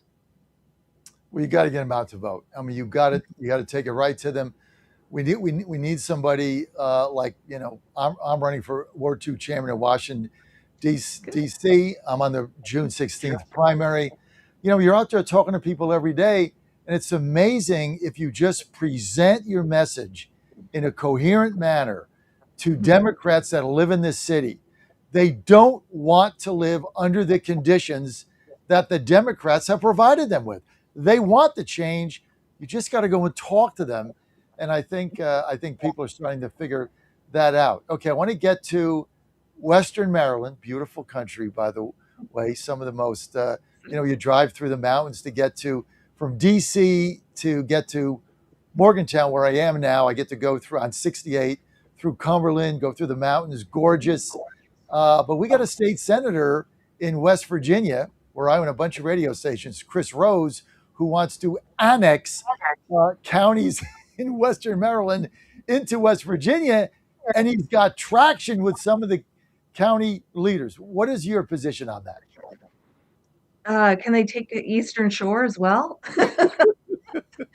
Um, no, let's, I mean, this concept isn't new. It comes around almost every cycle, honestly. The Western Maryland, beautiful part of the state. I was just out there a couple of weeks ago, a couple different times. Absolutely love the area. They vote red. They vote conservative. They don't vote, with Baltimore City. They don't vote with Annapolis. They don't vote with Prince George's County or Montgomery County. The problem is that they are actually grouped in with Montgomery County, and Montgomery County outvotes them when it comes to their congressional district. 14 years ago, we lost Roscoe Bartlett, who was, a Republican that represented the 6th district, and then they drew the 6th district down into Montgomery County, and then they kept it drawn down into Montgomery County with this last go around of gerrymandering with the new census a few years ago. Look, it does have traction. People have talked about it and everything. It would completely change the shape of Maryland. It would change us from being, America in miniature, because we lose the mountains and everything. But they honestly, politically speaking, they have more in common with West Virginia than they do with the rest of Maryland. And it's hard when you feel that you are not represented, because I live on the Eastern Shore. Uh, okay, we have my husband as the congressman, and we do have representatives. We have state senators and state delegates who are Republican, like Western Maryland does. But when they go to Annapolis, they're outvoted. They're severely outvoted. So I understand that desire to be in a state that would actually recognize you, and you would feel that your opinion matters. We'd love to have you here in West Virginia. So, We'd well, love to look, have you. my family actually has a homestead from the late 1700s up there in West Virginia. So I have ties to all of this area from, the 1600s and before. Well, I think that might be on the horizon. There's also movement underfoot to get my home, Washington D.C., to take, I think, Arlington or one of the Northern Virginia counties. We don't want it. Let them stay in Virginia. We don't want anything to do with that. You can keep that. But when I'm in West Virginia, we would love to have Western Maryland. That's such a beautiful area. Okay, I had Chairman Joe Gruters on a couple weeks ago. He still believes we're going to have this midterm summer convention. Is that on the horizon? Is this thing real? What do you think, Nicole? I think that Chairman Gruters has a better idea of if it's real than I do. I keep hearing the rumors. I think everybody keeps hearing the rumors. I've heard, some potential time periods for it, and I'm not going to say that out loud because I'm not supposed to. So I think that it would be a great thing to be able to get Republicans excited, to get give them a mission for September, for October, carrying us through the election. I think it would be great to energize the base, if it's televised, so that people who aren't there will be able to see it, will be able to understand our message and what we plan on doing with the 120th Congress, what we plan on doing with cleaning up our cities around the United States. I think that it could be a really good thing. I'm a little worried about the timing, honestly. It's getting late, and can we pull it off and do a spectacular job like we do with the presidential convention every 4 years? So I'm kind of on the fence right now. The answer to your dilemma is have it in Vegas, not Dallas. Like, who wants to go to Dallas in the summer? You have it in Vegas, a place everybody will go, including me and Ann. Let's go to Vegas. Let's have it there. I'm not sure that Vegas is any better here. Is Vegas really any better in the summer? No, but you have the casino air condition inside, so that's where we'll all be. But no, you're right about that. Nicole Harris, thank you. Really, really appreciate your time and what you're doing.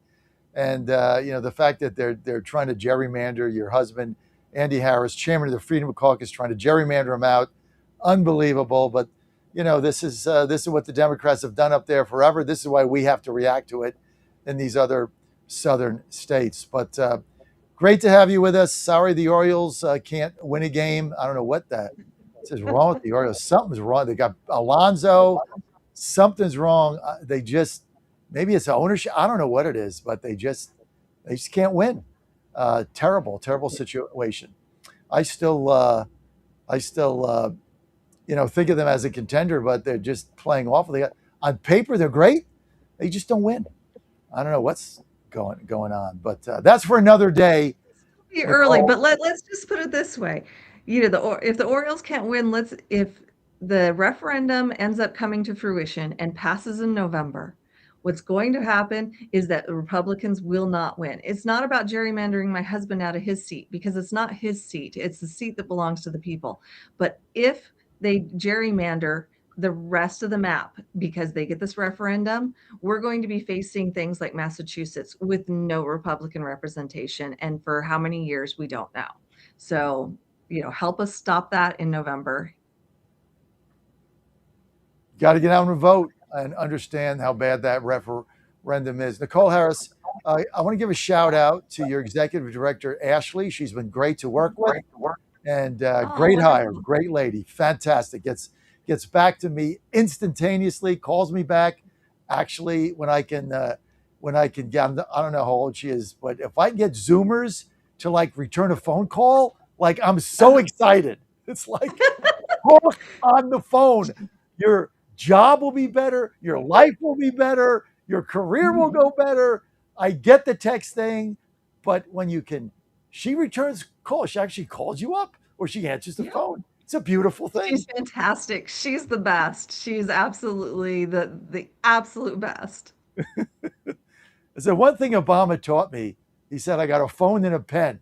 It's like, okay, well, I got 3 phones and 3 pens, so I'm in really good shape. Nicole, thanks for being with us. People want to follow you and Maryland GOP. Where do they go? It's MDGOP on Facebook, Twitter, and Instagram. Nicole Buse Harris on Facebook and Instagram as well. Thank you. We're 7 minutes over our time. I got everybody mad at me. I overrun news, but I don't care. I had a good time. Thanks for being with us. All work and no play makes John a dull boy. Thank you, Nicole. Thank you very much. Maybe I'll see you at the convention in Dallas or maybe Vegas. We'll have to see. Nicole, thanks for being with us. Texas Truth Line. Well, they got a lot to talk about. They're next.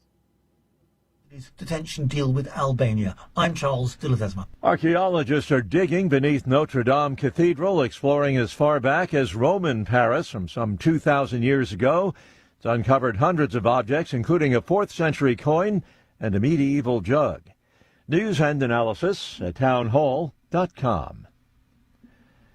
There are fewer people living on American streets. A federal report shows a decrease in homelessness in California and nationwide last year, marking the first drop since 2016. The U.S. Department of Housing and Urban Development's annual homelessness report shows a 2.8% decrease in California and a 3.3% decrease nationwide. The Trump administration used the report to promote its policies, including its crackdown on immigration. Activists attribute the decline to funding under former President Joe Biden. I'm Lisa Dwyer. 5 American cruise ship passengers exposed to hantavirus are leaving a Nebraska quarantine facility.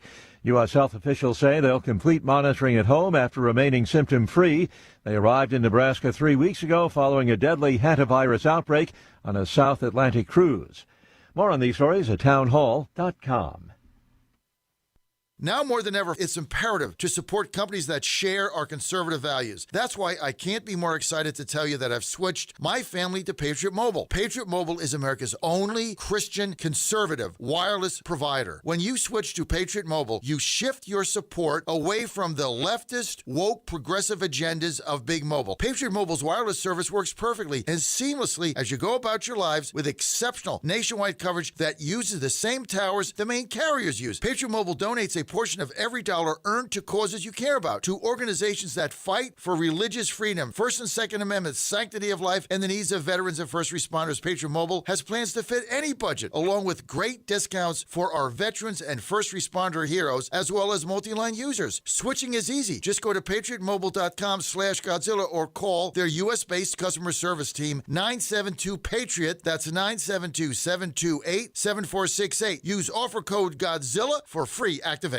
Washington is wasting $500 million every year on a federal supervision system that doesn't work. Probation officers are overwhelmed. Resources are going to people who pose zero threat, while actual dangerous individuals slip through the cracks. The Safer Supervision Act stops the waste and refocuses every dollar on protecting families from harm. President Trump's own pollster found about 80% of Trump voters want this fixed. It's time for Congress to get this done. Stop the waste. Protect our communities. Visit safersupervision.com. Paid for by the Reform Action Fund.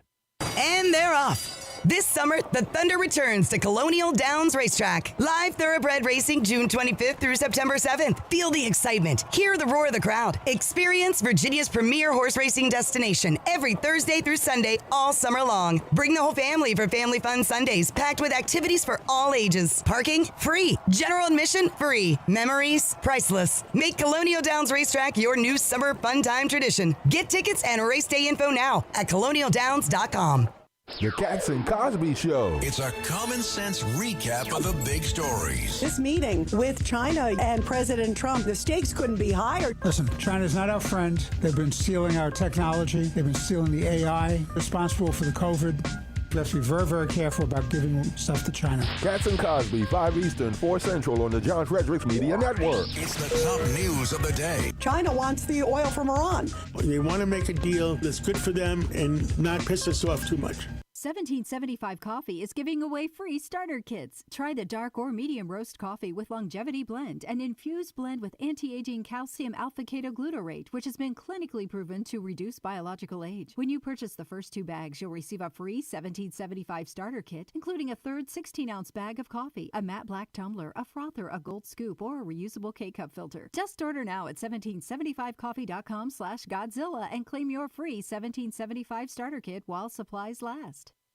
In 2008, the amount of concentrated time people could spend on a task without becoming distracted was 12 seconds. 5 years later, it was only 8 seconds, 1 second less than a goldfish.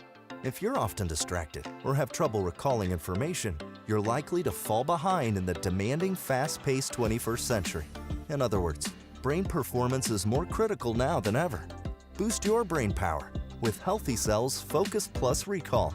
Science-backed nootropics to help you sharpen focus, concentrate longer, enhance recall, improve mental speed, learn rapidly, and be more alert. It's a pill-free brain supplement made with maximum absorption ingestible gel technology, designed to feed your brain at the cellular level. Take it for a test drive. Go to healthycell.com and use code GODZILLA for 20% off your first order of Focus Plus Recall. That's healthycell.com, code GODZILLA for 20% off. Live from the NCAA baseball tournament in Morgantown, West Virginia, this is a special edition of the John Fredericks Show. Grab yourself some peanuts and Cracker Jacks, sit back, and get ready for the best 4 hours of talk in the universe. To be part of the show, just call our toll-free number, 888-480-5646. And now, here's the Godzilla of Truth, the Oracle of the Deplorables, the man who tells his players to just keep swinging, John Fredericks. Well, it's great to have you with us. Texas Truth Line is next. What a day they had last Tuesday. Primaries coming up today, mainly California, Iowa. Those are the big ones. So all coming up right here on the John Fredericks Media Network. We're going to Dallas. We're going to Houston. We're going to San Antonio. Astros playing tonight against Pittsburgh. Sorry, Bucco fans, you're going down. Astros going to sweep this series and get back on their winning track. Hey, guess who's coming back? Josh Hader. Hello, we got our closer back. Guess who else is coming back? Hunter Brown, our ace. He's going to be next week. Guess who else is coming back? Altuve, Hall of Famer. So you all had your fun, beating up on us. Now we're getting all our players back. But we're not here to talk about that either. But we are here to talk about Patriot Mobile, who's sponsoring the Texas Truth Line, and our good friend Glenn Story. Now, I'm in West Virginia in Morgantown. I got to run the whole company. I got 23 radio stations, about to buy another one, right? And another one in Nashville area. So we're looking at, I got to run the company. How do I do it? Off my 3 phones here. 1, think I'm kidding, 2, 3. 3 phones. Why do I have 3 phones? Because Obama said I have a phone and a pen. So I'm like, I'm going to get 3 phones and 3 pens so I can be 3X Obama. That's why. All of them powered by, guess who? Patriot Mobile. Why? Rates are better, services better, and I get a BOGO. I get 2 carriers for the price of 1, which means I get AT&T and Verizon. So right now I'm in West Virginia, AT&T rules, right? But when I go to Maryland, I got to go to Verizon. Then I get in the district, and then and then Verizon, not so much. Then it switched back to AT&T. So I got coverage no matter where I go. This is the beauty of this. Now you say, well, I got to pay for activation. Nope. Promo code Godzilla BOGO. Promo code Godzilla, free activation. All done on the cloud. There's not a SIM card. There's not tweezers. You don't have to put, number 3.0 eyeglasses on that you got at Walmart. None of that. All I got to do is pick up the phone and call 972-PATRIOT. That's 972-PATRIOT. Somebody in Dallas will answer because they speak English. And they'll talk you through the whole thing and set you up to save money and get better coverage. Now, if you want to go online, you can do that too. Go to patriotmobile.com, patriotmobile.com, and you can set up everything there. Don't forget, promo code Godzilla gets you all the freebies, gets you the better rate, gets you free activation. Promo code Godzilla. Big shout out to their visionary CEO, Glenn Story. And by the way, a portion of their profit goes to supporting Christian conservative values and issues. So we thank Glenn Story for that and his great company, Patriot Mobile. Go to patriotmobile.com, promo code Godzilla. Let's get to the Texas Truth Line. Let's bring everybody in. Joining us now, we've got former Texas State Chairman and now GOP strategist and publisher of a magazine, which they won't send me, so I'm not a subscriber. They won't let me subscribe. I don't get it. One day I'll get his magazine. I'll make his mag list, right? One day I'll arrive in the world and get his magazine. That's Matt Rinaldi. Also with us is Paul George. Paul's got a San Antonio Spurs hat on. I hope you beat the Knicks. Nobody likes the Knicks. I hope you win. We don't like your head basketball coach either. Total libtard, whatever. And also joining us is AJ Louderback. AJ, State Representative, Texas District. Do I have this right? 80? AJ, is that right? District 80? Somewhere 30. 30. Okay, well, I didn't put my glasses on, right? District 30. Okay, let's get right to former chairman, Matt Rinaldi. So, Matt, you were so wrong about the Paxton race. I mean, you were so off because you got on a week ago and you said right here on air when polls were showing Paxton up by 2 or 3, and Las Vegas still saying it was a horse race. So we had Paul James talking to us about some county that the Corden was going to win or something I never heard of. And then you said it was going to win by 15, and mine, you were off by 20. You were off by 12 points. Wasn't even close. He won by 20. Okay, I said 15 before Trump endorsed. So I'm still going to go with I was right. So I'm making fun of you, but 15, he wins by 27. I had Paul here telling me Corden was going to win. Dude, you got beat by 30 points. You're out of the political prognostication business. Do not go on one of those predicted sites. You will lose your paycheck. Never go on those. Delete those from your account, Paul. You're banned from that. If you want to bet the Spurs, I get it, because you can't bet in Texas because you don't have online gaming there. So whatever. But let's get back to Matt. Matt, what a stunning victory. Yeah, it was a big night for conservatives in Texas. I mean, statewide, conservatives swept up and down the ballot. The AG's race had 2 good conservatives. Mays Middleton won. Ken Paxton, of course, most high-profile race. Beau French narrowly edged out Jim Wright for railroad commissioner, which was really important.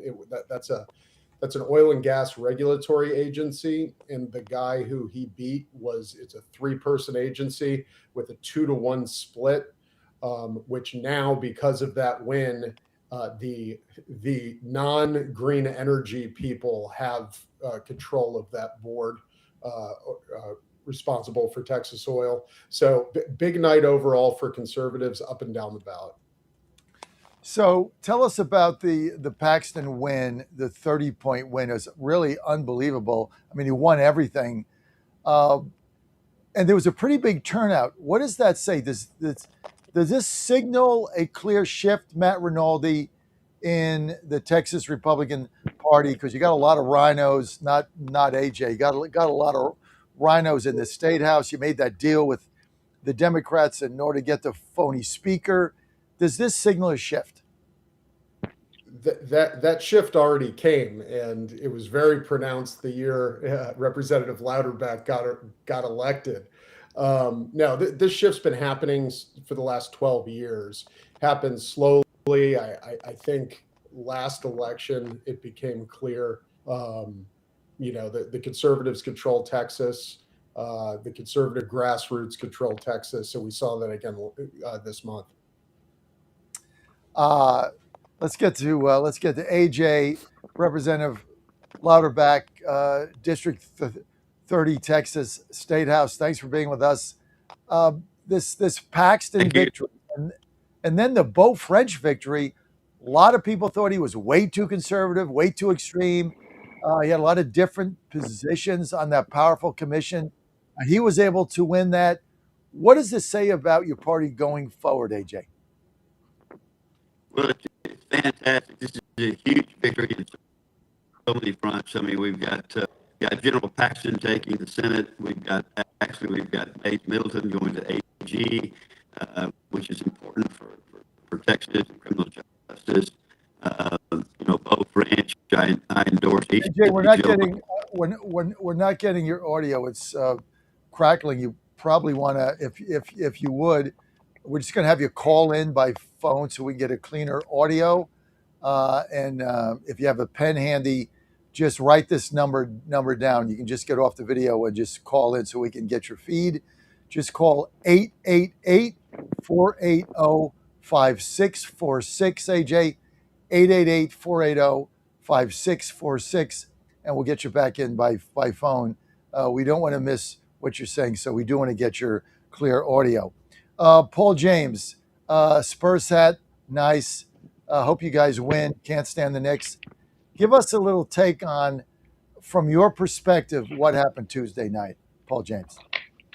Good morning, John. Good morning, Mr. Rinaldi. Thank you again for having me. You cannot underestimate the power of the Trump endorsement. Paxton did have a lot of positive energy, especially with your help, Godzilla Freak. And we can't doubt what the voters said. The voters spoke loudly. So we support the nominees and looking forward to supporting them.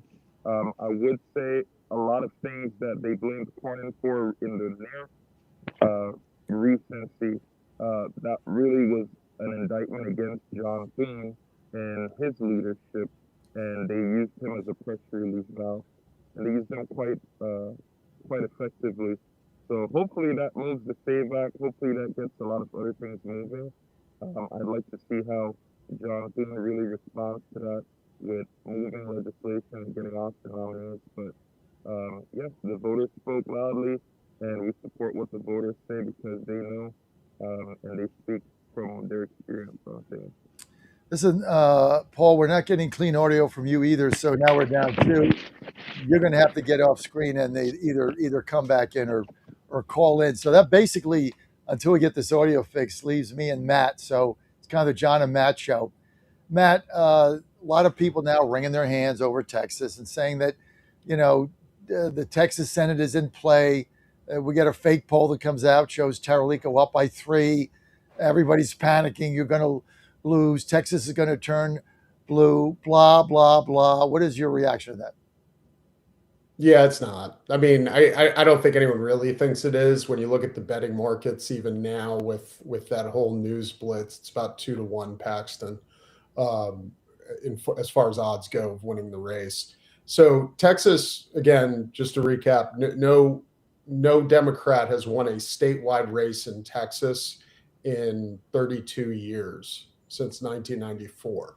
So you've had about 200 races that Republicans have won compared to 0 for Democrats. That's come even in 2018 when Republicans got slaughtered. Ted Cruz was about 2 points away from Beto O'Rourke in 2018. through all of that, now they're saying James Talrico is going to beat Ken Paxton. I don't think it's going to happen. They say this every year. I've been hearing this since 2002, when the dream team of Tony Sanchez and Ron Kirk were supposed to take the Senate and the governorship. We hear this constantly with Wendy Davis, who was supposed to win. It never happens, and it's not going to happen now. Those are blasts from the past. I remember the Wendy Davis, whatever you want to call it, the boomlet or whatever, and the national media in D.C. just going gaga over that lady. I forget what her claim to fame was. I don't remember. But like, she was going to be the one that was finally going to win Texas. She was the new younger version of Ann Richards, and she got killed in the election. So Yeah. it's like ridiculous. You're right. I have good friends in the national media, and talking about how Cornyn needs to win, or Cornyn's got to win. And I kept telling him for weeks, Cornyn is the most hated politician in Texas, and he's not winning the race. Nobody knows Texas who isn't in Texas, I don't think, and the national media is no exception. Ken Paxton's winning that race. I don't think it's going to be close either. Let's get, we got AJ back on, AJ's back by phone. AJ Louderback, Representative District 30.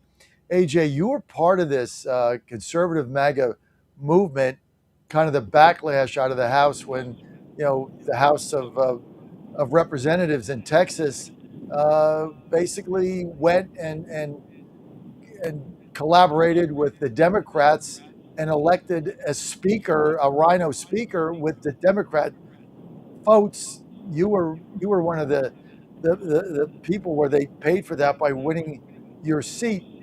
What are you going to do in the State House now? Well, I think we're in great shape right now. I think just coming off this last election, which I endorsed all three of the gentlemen, General Paxton, Senator Middleton, and Beau French. So I think we're on the right track right now. I see a lot of positive what's going on. I actually see a lot of positive, from our Speaker, Dustin Burrows, who is leading the House in a very positive fashion. And, I don't have anything but good to say about what's going on and what I'm seeing right now, and what I'm seeing from what I'm hearing from my other colleagues in the House as we try to as we move the House to the right and with great policy, because that's forthcoming. We had a great session this last session. AJ, can you do that with the same speaker that collaborated with the Democrats in order to get the Speaker's gavel? Well, I think you just have a necessity. You have a time in Texas where you thought that was a necessity. I didn't vote for him, but at the point, we've reconciled our differences, and I think that he will take the gavel again in this election. I believe he is shown to be conservative in so many ways. I think that the facts are in about it. And in the Texas House, it's a matter of numbers. And it's always been a point of contention through my years of being at the Capitol and working legislation. This has always been an issue. But right now, I feel pretty comfortable about where we're at in our conservative values. And if it changes, well, then I think you'll see the Republican caucus come to do battle again. Matt Renaud, do you agree with the assessment of your speaker by AJ?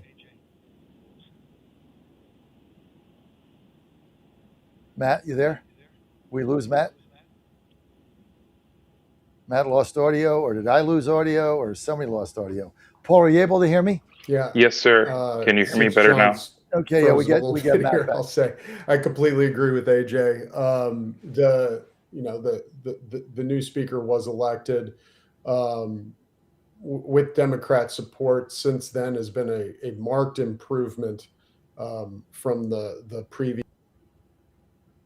We lost Matt. Paul James, get in here. Do you agree with what AJ said, that you got a speaker that was a rhino that got elected basically with Democrat support, not with conservative support. But does he see the hand running on the wall now? And he wants to stay as speaker. He's got to move to the right. Well, I'd never agreed with a lot of the argument against him. I think the thing for Republicans is we fight really tough in primaries and nomination portions, but we all kind of move together at some point. And I think he did that with a very challenging session, pushing a lot of really important legislation. The monumental one being we did establish a school choice program here in Texas, and it's proving to be one of the biggest ones. There's tons of interest in it right now. I expect state rep and the Senate to expand that program probably tenfold because of the amount of people that have signed their kids up to be part of it. And the governor is also leaning on him very strong too in passing his property tax agenda. So in Texas, Abbott is king, and we want to make sure that that agenda gets passed because that's going to have probably the biggest impact for all Texans and all future Texans as they move here. Let's get to, I want to get the cut 16 here. Dan, kind of the assessment on the Taralico campaign. This is going to be the Democrat that's going up against Ted Paxton that already, I got just when I got out of D.C. on Thursday, you understand how it is to be here. Matt knows this a little bit, Paul, but I think we lost his feed. You get in the bubble, you get with the DC national media, like you guys said, they don't know Texas, but immediately it starts, just like Matt said. I mean, Paxton won Tuesday. I get to the briefing room on Wednesday. It's just everywhere you go. Oh my God, Democrats are going to win Texas. Paxton's a disaster. Taralico is like one of the greatest candidates that Texas has ever had. He's a pastor. He's a man of God, this and that. And so that's what all the national media is saying. And then, you drive out of town, you drive to West Virginia, you get out of D.C. and it's like, Taralico's nuts. Let's go to 16 and get a little taste here. I do want to ask you about what's happening in Texas. Kentucky Governor Andy Beshear says that Democrats have now a chance to lock down a Senate seat in Texas after State Attorney General Ken Paxton's recent victory. Maria spoke with Paxton on Sunday about gaining GOP Senate support. Watch this. How are you going to get the support that you need from Senate leadership in the Republican Party so that they can help you, in fact, defeat the Democrat in November? Look, I'm very optimistic about getting their support. I've already been in contact with Senator Thune, Senator Barrasso, Senator Cotton, Senator Scott from South Carolina. So I think they've all pledged their support along with other U.S. Republican senators. And I'm going to meet with several of them this week. And I think they understand how important Texas is, not just because of the majority, but also because we are Texas. We haven't lost a statewide race since 1994, and this isn't the time to do it. We need to unite, and we need to fight together. Congressman, what do you make of this rhetoric coming from the Democrats that they can flip this seat? Two words, wishful thinking. I've known Ken Paxton for 20 years. I've also served not only with Ken in the Texas legislature, but also James Talarico. And he is a hard, far lefty. He's completely out of touch with Texas. Some of these polls are taken before any real money has been spent exposing who James Talarico is to Texas. Once we do that over the next several months, I think you'll see Ken win. It'll be another GOP sweep. You know why, Cheryl, at the end of the day? Because people vote with their feet. And Texas, people are coming to Texas because we have limited taxes, low taxes, limited government, reasonable regulation. We're growing. It's the Texas miracle. It's going to continue. And it's under GOP leadership, not Democratic leadership. Okay. It's going to be one of the big races to watch come November. Congressman Pat Fallon, thank you for being here. Appreciate it, sir. Thanks, Cheryl. God bless. All right. Thank you. I mean, how does he square this cat Taralico?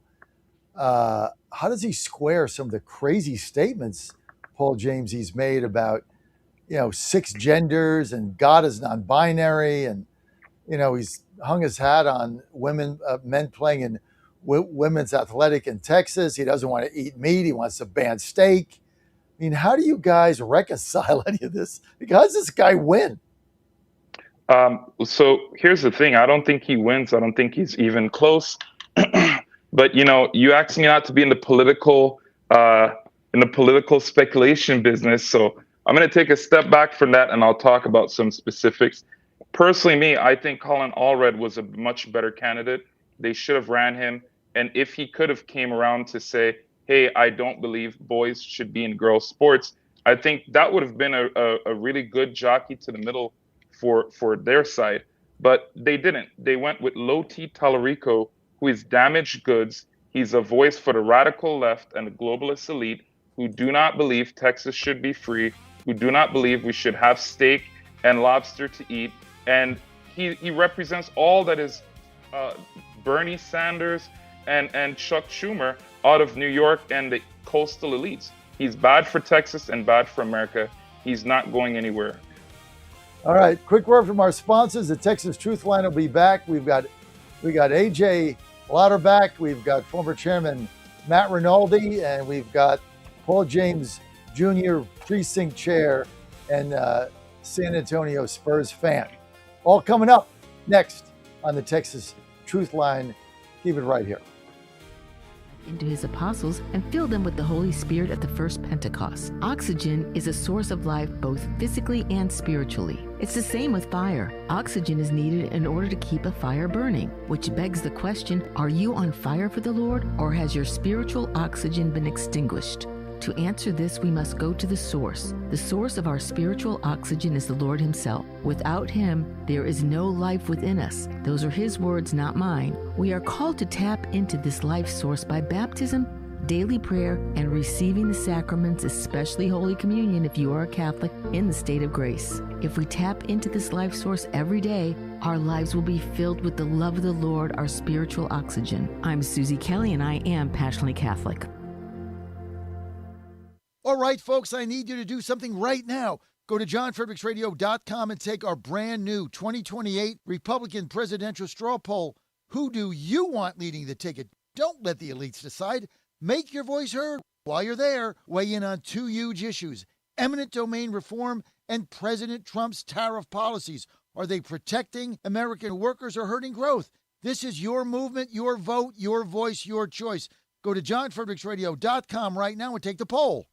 Folks, this is Crom Carmichael, CEO of Soul Tea. I have recently turned 77 years old.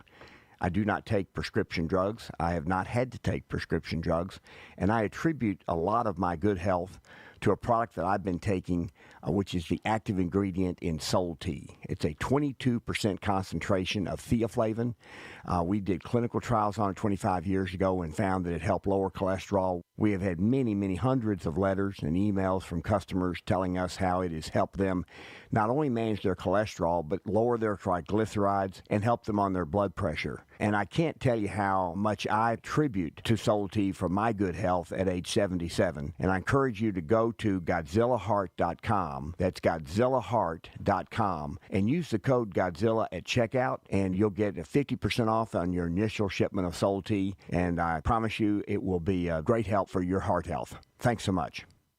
And they're off. This summer, the Thunder returns to Colonial Downs Racetrack. Live thoroughbred racing June 25th through September 7th. Feel the excitement. Hear the roar of the crowd. Experience Virginia's premier horse racing destination every Thursday through Sunday all summer long. Bring the whole family for Family Fun Sundays, packed with activities for all ages. Parking? Free. General admission? Free. Memories? Priceless. Make Colonial Downs Racetrack your new summer fun time tradition. Get tickets and race day info now at colonialdowns.com. If you want to go after an athlete, one of my athletes, you go after one that doesn't do the right things. You don't downgrade him because he does everything right and may not play as well on Saturday, and you let us make that decision. That's why I don't read the newspaper, because it's garbage, and the editor that let it come out is garbage. Attacking an amateur athlete for doing everything right. And then you want to write articles about guys that don't do things right and downgrade them, the ones that do make plays. Are you kidding me? Where are we at in society today? Come after me. I'm a man. I'm 40.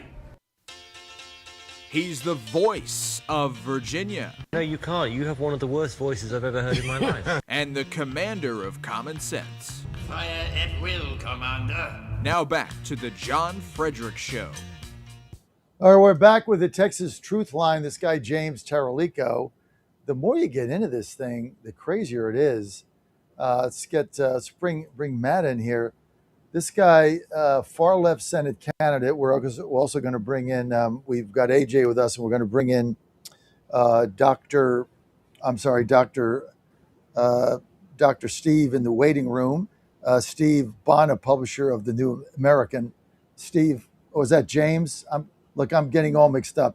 President of Star Publishing. Okay, Jared. Jared, thanks for being with us.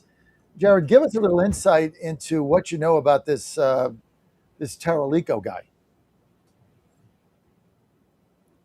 James, go ahead. We're not getting James audio or Jared's. Okay, guys, we're all messed up here. Let's get back to Matt. So I'm not sure what you've got going on here, Dan, but I'm not seeing the right people. I think you called Jared James. I called Jared James. Okay. It's been a long week here in Morgantown. Sorry, Jared. President, Start Publishing. What tell us about this guy, Taralico. He called God non-binary.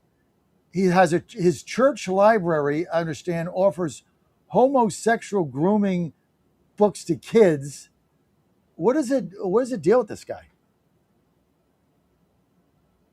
Okay, I'm not getting audio. Matt, answer that. Yeah, I mean, he's creepy. He's a bad candidate. The Democrats put him up thinking he's normal, which says more about them than it does James Talrico. I mean, the average Texan does not want to ban meat for climate change reasons, and they don't think God's gay. They don't approve of churches that have entire libraries to groom children. And they don't believe kids should be mutilated in hospitals for the trans cult. James Talrico is the most radical candidate that Texas has seen. Honestly, he makes Wendy Davis and Beto O'Rourke look like Republicans. This guy is off the rails, so especially on social issues, and he is going to be a resoundingly bad candidate. I want to get your take here, Paul, as part of the younger group contingent. A lot of people in DC saying, well, you know, he's going to connect with Zoomers. He's going to connect with millennials. He's very young looking, and he talks their language. I don't know. I'm Catholic. I go to church. Right up front there is, you know, our Savior Jesus Christ hanging on a cross. He's obviously a male. Not sure he's non-binary. What does this guy, what are they talking about? How is this guy going to connect with young people in Texas? I personally don't think he connects with as many people as they say. I think, again, as we saw with John Cornyn's race, there's a pressure relief valve. People are upset with the way things are going. They're upset with not hearing their leadership articulate what's affecting them.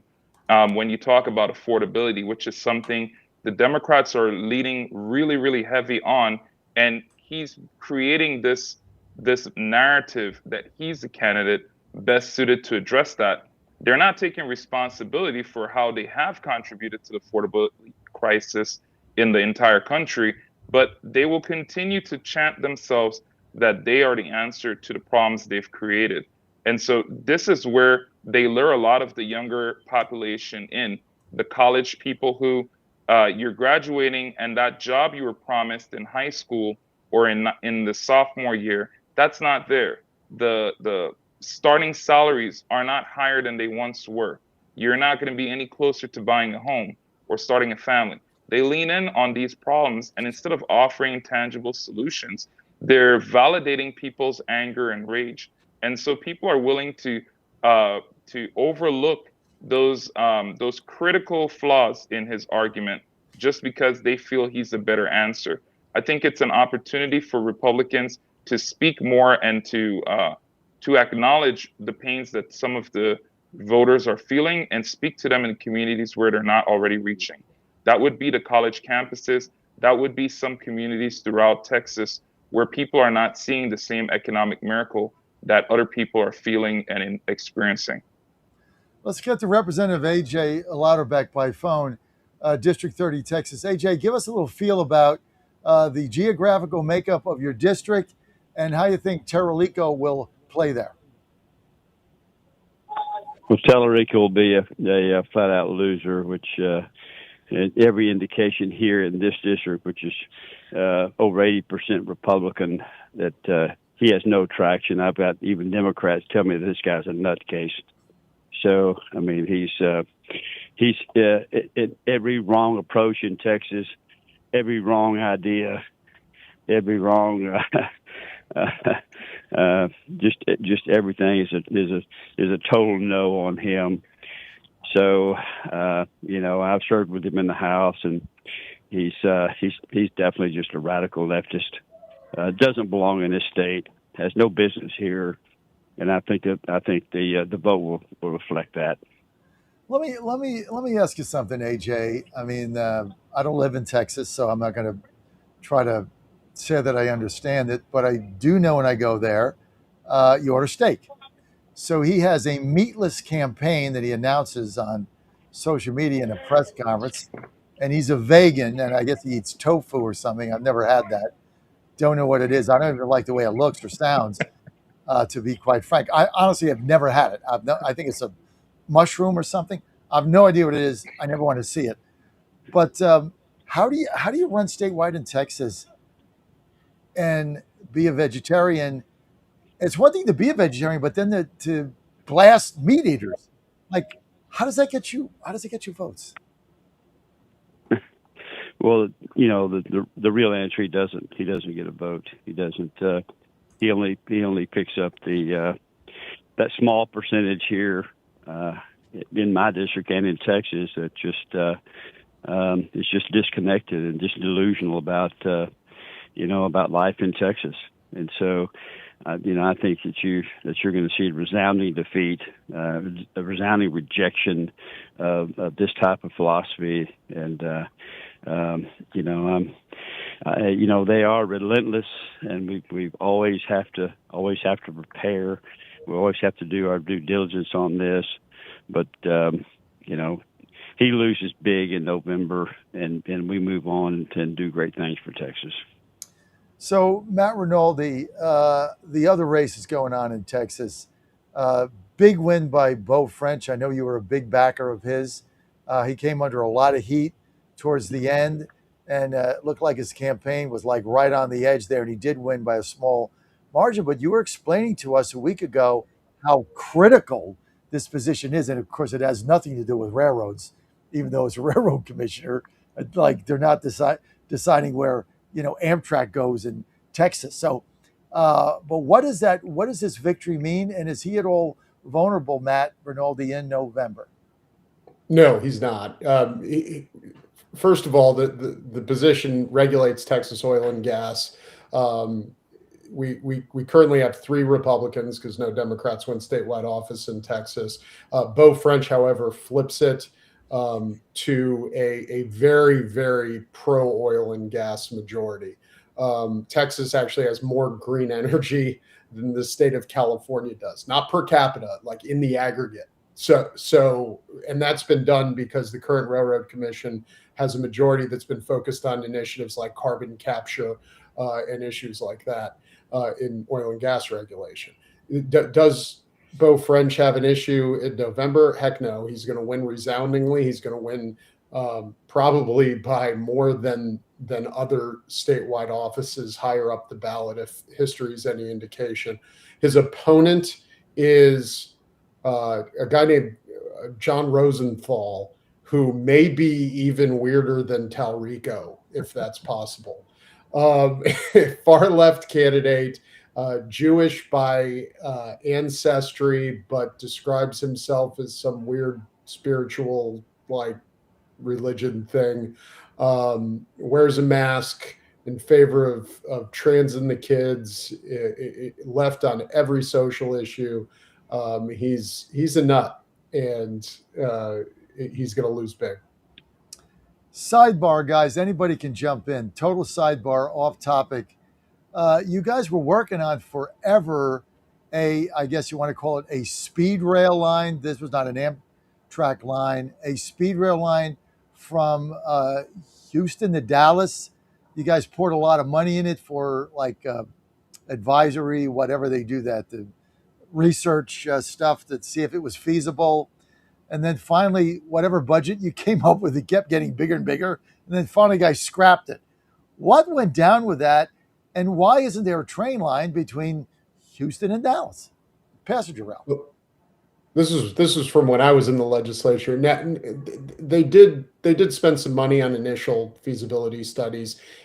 It was clear, first of all, that it wasn't going to happen, and it was stupid because we have Southwest Airlines, which is much easier, and also we have so many rural areas where eminent domain is an issue, and nobody wants to take land from private landowners in rural Texas for some stupid rail project that isn't going to work.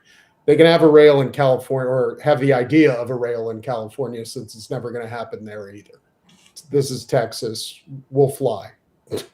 Well, I think eminent domain was it, because I remember, because Amtrak was supposed to put a certain amount of money in, and I remember, I don't know when it was, I can't remember the time frame, but talking to whoever was the president of Amtrak, I think under Trump 1, and I remember the guy saying to me that that was the issue, that they couldn't get the rail down because it would have to go through so much private property, and it was a nightmare, trying to lay those tracks. And of course, nobody wants Amtrak, rumbling through their backyard in the middle of the night, which that train would have done. So that thing just blew up. And of course, getting to Dallas, you go from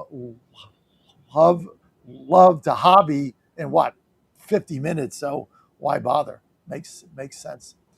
AJ, give us a little sense about about your coming elections in the state house in Texas. Do you see gains, status quo? How does that look?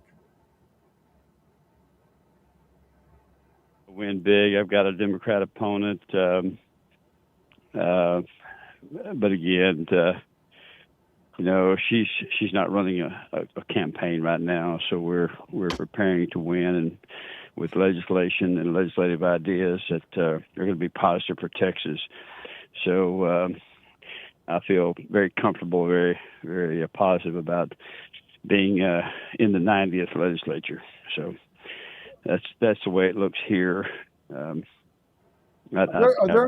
there any seats overall that you guys think you can pick up in this cycle in 26? I think there could be. I think some of the closer Republican Democrat districts. I think we need to focus on those and make sure that we win those and return the Republicans to office, and maybe we pick up a seat or two. That's or more. That's always a positive. But it's just some of these other districts are tough. Everyone has a Democrat opponent. Whether they're a quality opponent or not doesn't matter to the Democrats. They'll put anyone in any position just to have a face or a body in there, and they don't care about how ridiculous it is and how the lack of credentials or anything like that. That doesn't enter into it. They just want a body in there of any kind, and so that's what we have here in Texas right now. No doubt. James, as you guys are going to this campaign, Paul James, as you guys are going to this campaign, give us a feel of the young Republican, the college Republican movement in Texas. How big is it? What kind of a role do you see them playing? So the Texas Young Republican Federation, we're already very involved in a lot of these races, supporting them from the grassroots level. Many of us are already precinct chairs, which is really important because we're able to organize with the local party help, and we're already known by a lot of the different state reps. We have a legislative dinner that's pretty impressive. Last one we had, I think, 31 state reps between the Senate, state rep, and governor's mansion. We had 31 legislators, including the governor, and a few federal candidates there. So we're pretty known for our level of involvement. In San Antonio, I just wanted to highlight 2 seats that we can pick up. HD 119, which is the Converse Universal City area. We have a candidate there, Miss Melva, I call her, and I can find out her last name, but she's a retired officer from the U.S. military. Very strong candidate, plugged in with the pro-business sector in that area. And then also a private security owner. His name is Mr. Rick Martinez. That's HD 125 on the west side of San Antonio. And that's an area that we're seeing a lot of retirees move to, retired military. As you know, San Antonio is Military City, USA, and we're proud to have be a home for veterans as they return and as they leave service. So this is an opportunity for us to have 2 strong people that will speak to Veterans Affairs and also expanding what San Antonio does for our community and for our state. Melva Perez is her name. I'm sorry.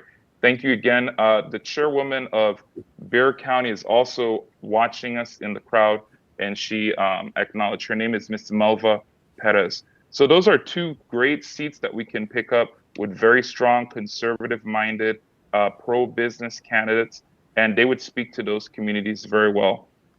Additionally, myself, we move on to the next race, consolidating our support for all of the nominees and making sure we get behind a candidate and help them win.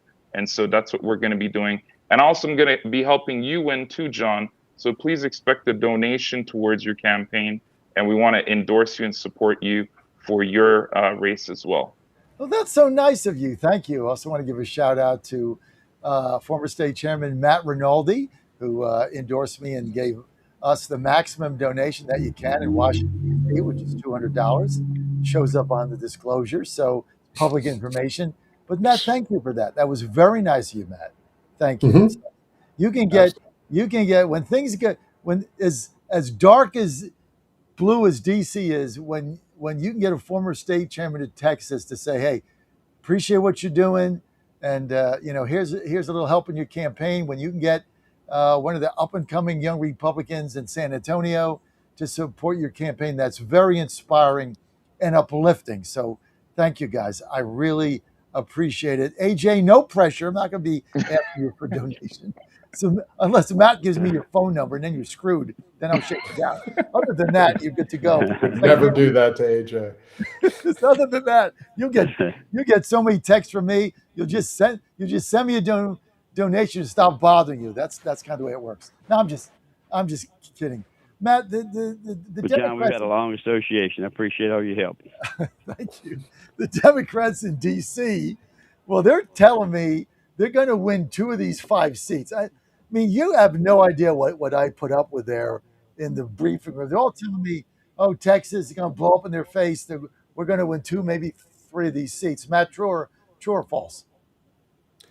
Yeah, I don't see it. I mean, some could get close. A couple of them could get close, but I don't see Democrats taking them. I think the bigger issue is the Texas House, which you need to watch. Not that it's going to flip. It's not, but definitely going to be playing defense there because the previous Republican Speaker of the House who did redistricting cut a lot of Republican districts closer than he should have and actually put more Republican districts in play than Democrat districts, whether that was intentional or not from a speaker who was very heavily supported by Democrats. You could speculate, but some of those seats may get a little dicey this election. So we're definitely playing defense. I don't think there's any danger that the Texas House flips. But you could see a couple of those races come down to the wire. But as far as the congressional seats go, no, I think you're 5 of 5 in those. Tell me about your upcoming state convention. Abraham George running for re-election. I've endorsed him. Great guy, done a super job. How does that look, Matt? Well, it looks great. I mean, we have a huge convention, 5,000 delegates, 5,000 all. We have 10 or 15,000 people between everybody who's showing up at the convention. It's the largest state convention in the country. Actually, it's more delegates than the RNC convention. So we have the 11th to the 13th is our convention. A lot of great events there, including a gala with Brendan Gill headlining and Benny Johnson emceeing. Going to be a great event. I'll be there. I hope you all can join as well. It's Abraham George, of course, is our current chairman running for re-election. I've endorsed him. Conservative office holders across the state have endorsed him. Ken Paxton, Beau French has endorsed him, and he really needs to be the one to take us through to November. He's built the Texas GOP into a power center in Texas politics like it is in no other state in the country. So we need to continue that. We need the grassroots to actually have a voice, and he's been doing a great job. Do you concur with what Matt Rinaldi said, Paul James? I'd like to see a few more things done, but I think he is the person that I would probably support if I was going to convention. I'm not going to be going to convention because I'm doing a number of different projects, and so I won't be there. But I do know a lot of people will be there. I know that he is the leading individual running in that race. So yeah, I mean, I would support that. I would like to see the fundraising really move up. I would like to see the messaging of the party meet the communities that I'm talking about. And those are the young people, really speaking to them in words that they understand about affordability, speaking to them about the Texas miracle, trying to really reinvigorate them to engage with us and not see us as monsters. I'd like to see them do those things. I don't see it happening in a meaningful way, but yet, I support the party, I support the nominees, and I'm having those conversations on a regular basis. Well, Paul, I do want to give you a shout out. I don't know what I did sometime last week or earlier this week, but you sent me a text. You were listening to my show and you said, hey, you need to get this segment out on video. So we took your advice. I think it was a caller, and we cut it up and sent it out, and it went viral. So you got a good feel for that stuff. So you have any suggestions, don't be shy about forwarding them to us. Listen, I want to thank everybody on Texas Truth Line. Thank you for being with us. Former State Chair of Texas, Matt Rinaldi, our anchor here. Thank you, Matt, for all you do. Representative District 30 of Texas, House Representative Republican, AJ Louderback. AJ, thank you. Thank you for your contributions and for being with us. And of course, Paul James. Sir. I'm sorry. And of course, Paul James Jr. Thank you, Paul, for all you do. Keep the suggestions box open, Paul. You're doing a great job. We're going to take a 2-week break as I focus on getting my campaign in order for June 16th. Texas Truth Line will be back on June 23rd. So you guys got a couple weeks to plan your own convention, and then we're going to get you guys back all with a recap. Want to thank you all for being with us on the John Fredericks Media Network, Texas Truth Line. Matt, AJ, and Paul James, thank you. Michael Patrick Leahy coming up. We're live in Morgantown. I'm going to be back tomorrow in Washington, D.C., back in the bubble again. Oh, my goodness. We'll be back. See you then. Take care, John. Thanks, guys.